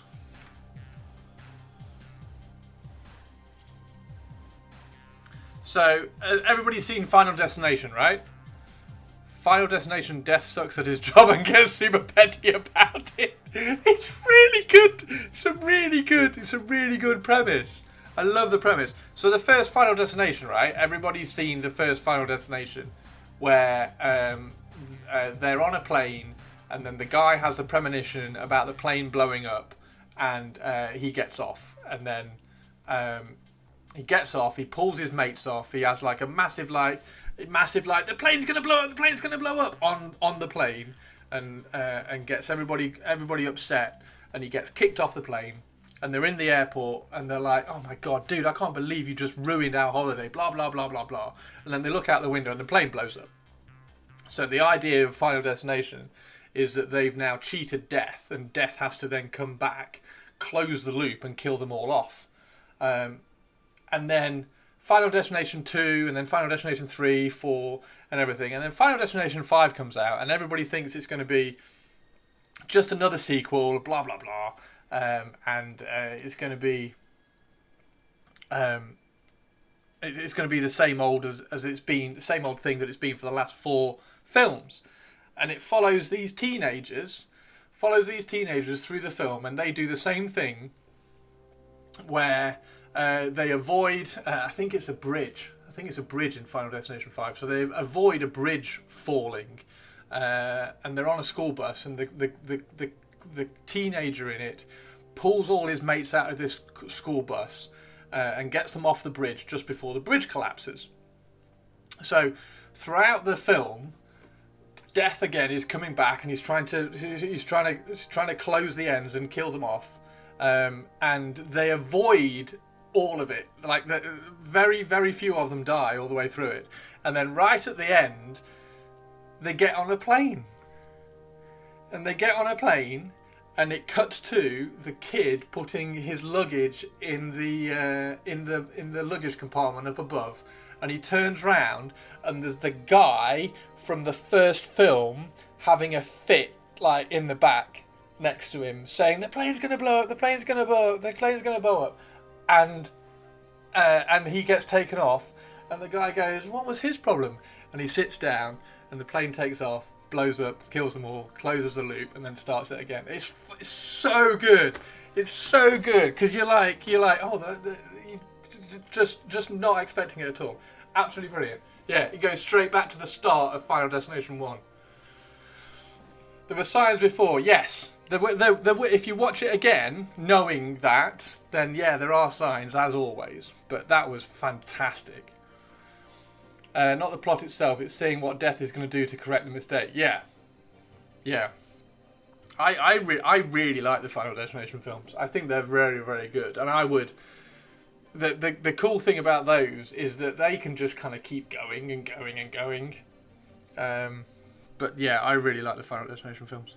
In fact, I might watch some of them again. I might just put them on again. How many are there? Are there 6 of them now? I think there's 6 or 7. But I'd watch another Final Destination film. But yeah, Final Destination 5, that twist, that's my favourite plot twist. Be more of a twist if they didn't all fucking die. Well, that was the thing throughout the film. They kept avoiding it, and you're like, "Oh my god, they've got away." The one with the NASCAR at the start. Oh, the NASCAR one was so bad. The NASCAR one was the 3D one, wasn't it? That was Final Destination 3D, which wasn't great. Has Death considered that each attempt at course correction spawns more errors? A new one is coming. Is there a new one coming? Fantastic, brilliant. Yeah, I'll watch Final Destination until the cows come home. Don't moo at me.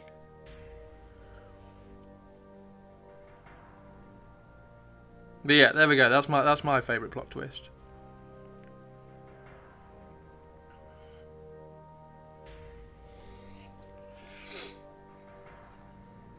They should have stopped at the 5th after closing the loop. Well, no, because they didn't close the loop, did they? Because they then recreated more. Oh, yeah, maybe they did close the loop. Yeah, okay. Maybe. No, don't moo at me. I said don't moo at me. Okay, you asked Christopher. Here you go. Moo. Moo moo. Moo. Moo. I should have known. How watching Final Destination films until the cows come home. No, don't moo at me. Moo, moo, moo, moo, moo. Oh, for God's sake. Moo mau mo moo. Ooh. Well, now you're mooing at me. We've got a hype train coming. So you've got 22 minutes to smash the hype train. 22 minutes to get that hype train going. Go, go, go, everybody. Because I've got to finish at 6 today. Tell me your favourite moo joke from a film. I don't know. That was really cool. I quite enjoyed that. That was cool, everybody. Doing movie favourite movies and things. I hope I'm not too judgmental over things like Avatar. And if you like it, then that's all good. Lurk moo. I mean, the point of Final Destination 2 was that the most main cast were people that could have died if not for Death's grandiose kills on the faint. Yeah. Well, Final Destination 2 spawned everybody's utter phobia of lorries carrying logs. So I can't think of many other franchises that spawned that level of phobia. Apart from maybe Jaws, but then that was only one film. Although I suppose Final Destination 2 was only one film as well. Everyone likes different movies and TV shows. Back to Lurk. Captain Mannerings. Do you not know? Oh, hang on. Let me get you the reference. In fact, I reckon I could type this in and it would come up. Final Destination logs.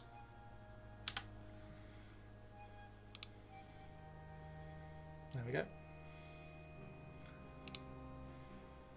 Final Destination log truck. Because a log falls off and goes through the windscreen. So yeah, it's an utter phobia of log trucks. It's 2003 and you're about to acquire a phobia that will last you the rest of your life. Fucking hell, did Final Destination come out in 2003? Yep. Does not help that I live in a logging country. Oh no! Oh my god, Harumph, I'm so sorry. I did not need to bring it up. I heard locks too. Oh really? Lorries and locks. Jaws was the only film. Jaws was only one film. That's some Highlander 2 doesn't exist level cope. What's wrong with Highlander in space? Jaws was only one film, right? apart from that film, I think the Jaws of Death and Airbags Kill was more phobia-inducing. Just the directors were not too squeamish to actually show the proper kill. Yeah, the Jaws of Death was pretty good actually as well. I think there was like the one where the because they did a mini log kill, didn't they? In three or four, where they had the pipes coming through the car. Arachnophobia. You know they're redoing Arachnophobia. They are redoing Arachnophobia. Come on, guys, you got 48 seconds to hit a hype train. We need one more person to drop in a bits alert. One more person to drop in a bits shout. 40 seconds to get the hype train going. There is finally, thankfully, another Arachnophobia coming. I don't know whether it's a remake or a reboot or just a sequel or whatever. But yeah. Finally, because I liked Arachnophobia. Oh, Mandarings, you legend. Boo. Boo? I think you misspelled moo, but thank you. The pipes through the car was 2. That was the Jaws of Death kill. Yeah. There we go. Hype train is go. Hype train is go. Yeah, that was 2, wasn't it? Because she had to crash the ambulance to create a life. I think that was it. And then there was the one with the guy who was in the... Actually, what is the best / worst Final Destination kill? The glass panel is probably the worst CGI death out of all the films. When he's walking out of the dentist's. What is the... Is there one that makes you jump as well? I think the one where he's having a shouting match and then the train drives by and takes his head off. That sort of makes you jump. Not seen them. No, I know you haven't seen them, Safe. And then there's a tanning salon one, of course. Of course, there's a tanning salon one. Which probably created a phobia for everybody who goes to tanning salons.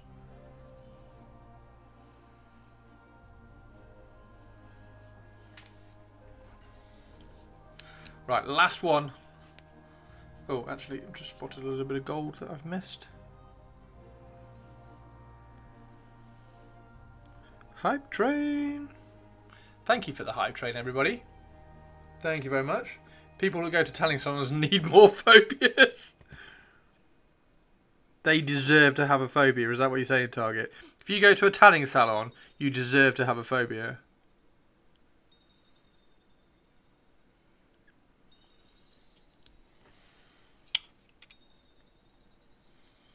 I think, Chris, we could have had those animated conversations in person. We could have done Shirato.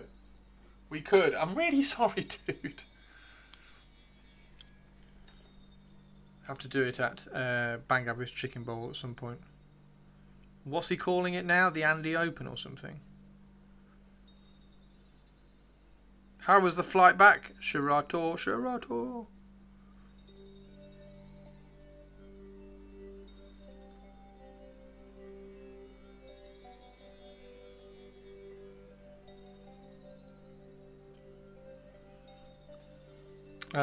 Might save some lives. Crouching Tiger, Hidden Dragon was big at the time, but I haven't thought about that or seen it for a while. Crouching Tiger, Hidden Dragon was a very good film, wasn't it? That was a very good film. That was the first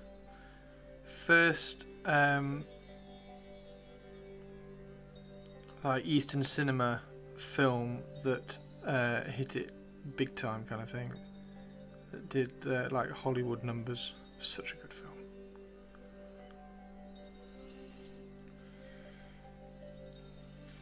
Doing EB. What's EB? Euro Bowl. I'll have to make sure I'm around at Euro Bowl then, dude.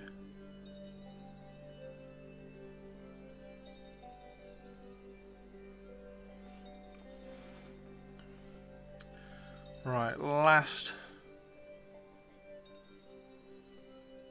few minutes, everybody. And you've got 52 seconds if you want to keep the hype train going. If anybody wants to shout up anything at me before I finish, or get Olivia to shout anything at me before I finish, feel free. Otherwise, we're going to have a good evening eating pizza, watching football, and painting more of these little guys. I might try and finish building some of my Spirers, and then I also need to decide whether to order more Spirers as well.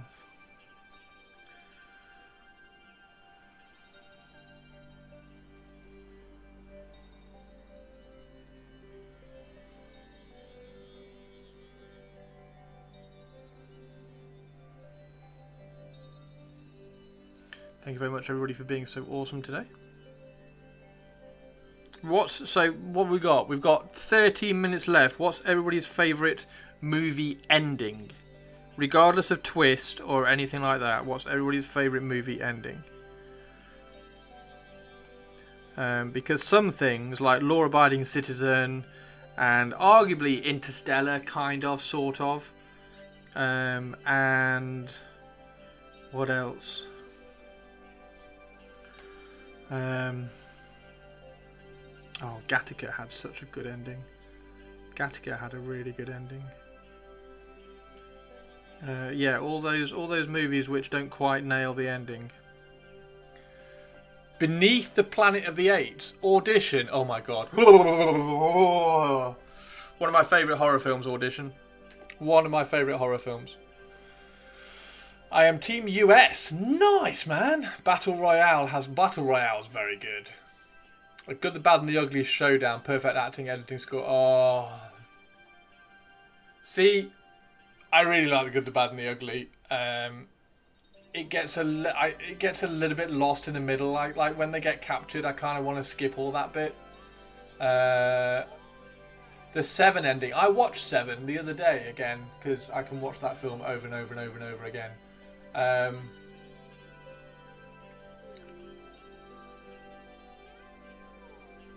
And I'm jealous of people who haven't seen Seven because they get to experience that ending fresh.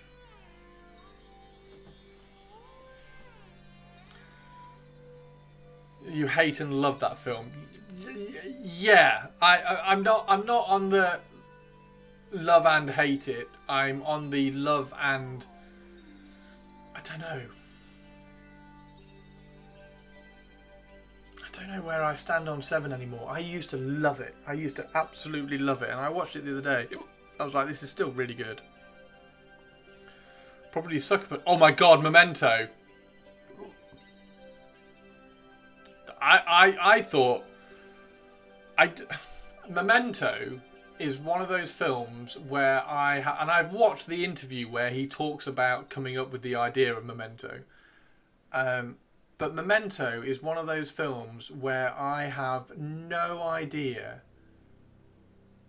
and this is even after watching the interview with him explaining how he thought about going about it. I have no idea how he came up with, planned and made it work so fucking well. It's near perfect, that film. It's brilliant. And the ending is just like... you know the best thing about Memento, Shirato? I have no idea. Like, you know... In fact, I can't even think of the first scene. I have no idea. I can watch that film again. I have no idea what's coming next. I know the ending... But because it's all shot backwards, I have no idea what scene is coming next. It's nuts. It's like every time you watch that film, it's like the first time you watch the film again. It's brilliant. Another great ending that belongs in my top 10, No Country for Old Men. I need to watch that again. I need to watch No Country for Old Men again because I watched that a long time ago and I don't think I paid attention to it when I was watching it. And it kind of passed me by. So I think I need... In fact, I'm going to put No Country for Old Men on a movie night next month. No Country for Old Men is going to go... Actually, what we could do... Because that's actually quite good. We could do Memento, No Country for Old Men, The Usual Suspects, and then Sucker Punch. At a very dark point in my life, in the beautiful survival story, and the ending motto moral really hit hard. It still gets me even now. Nice one, RB. I hope it helped, dude. We forgot about that earlier when we were talking about twists. Yeah, the Memento twist. And the Usual Suspects twists. I think the Usual Suspects twists... It's such a simple twist, that one. That it lands with a different kind of presence. It's like, oh, cool, rather than wow.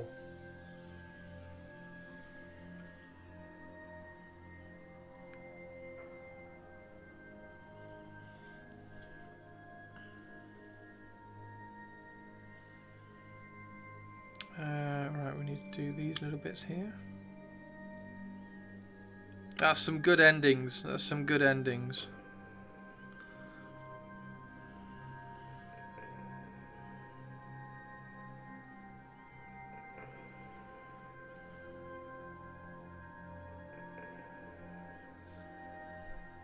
Fight Club, Fight Club, Fight Club. The ending for Fight Club is so good because of the score. Like when the pixies kick in. Where is my mind? When that kicks in, there's a really interesting. I'm loving all these fan theory things recently because there's some really inventive fan theories. Like there's a really good fan theory. I might show it to you really quickly. There's a really good fan theory about Starship Troopers. Do you want to see the fan theory about Starship Troopers? Or I can just tell it to you. Because everybody loves to hate Carmen, right? Because she's a bitch.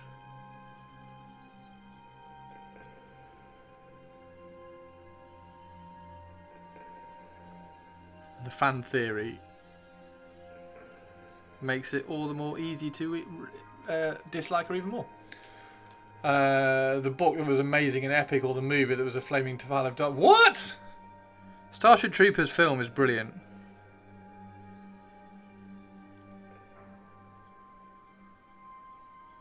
The book's brilliant as well.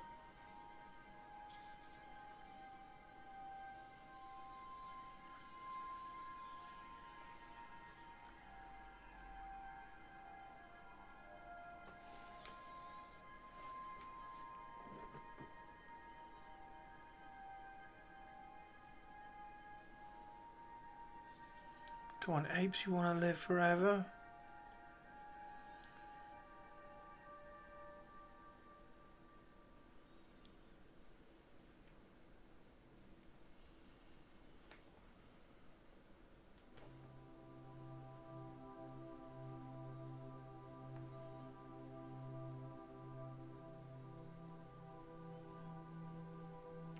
Time is it? Okay, we've got 6 minutes, everybody. Just finish up this one, and then we'll go and find somebody to raid. Find me somebody to raid. Somebody.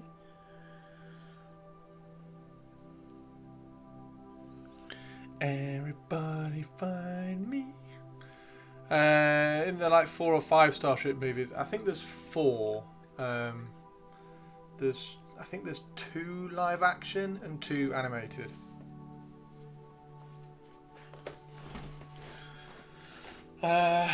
Called Versus Yakuza, I think, versus Zombie. Yeah, I think there were 2 animated ones that were really poor. But that's fine.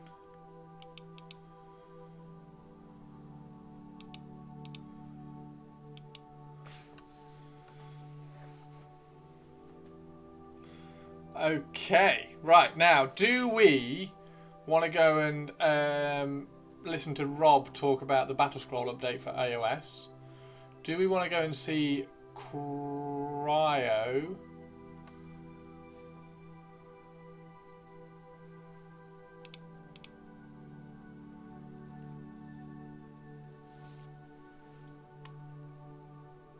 Or do we want to go and see Glorious Badger?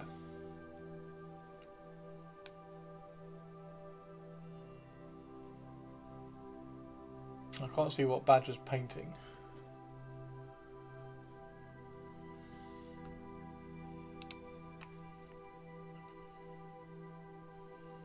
We'll do a Rob. We'll do a Rob. I like Rob. We'll go to Rob.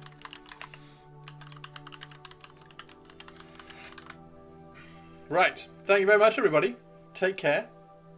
And I will see you tomorrow. I'll see you tomorrow. I promise I won't be tired again. That's lies. I'm going to be just as tired. Yeah, thank you very much, everybody. See you tomorrow. Take care. Have an amazing evening.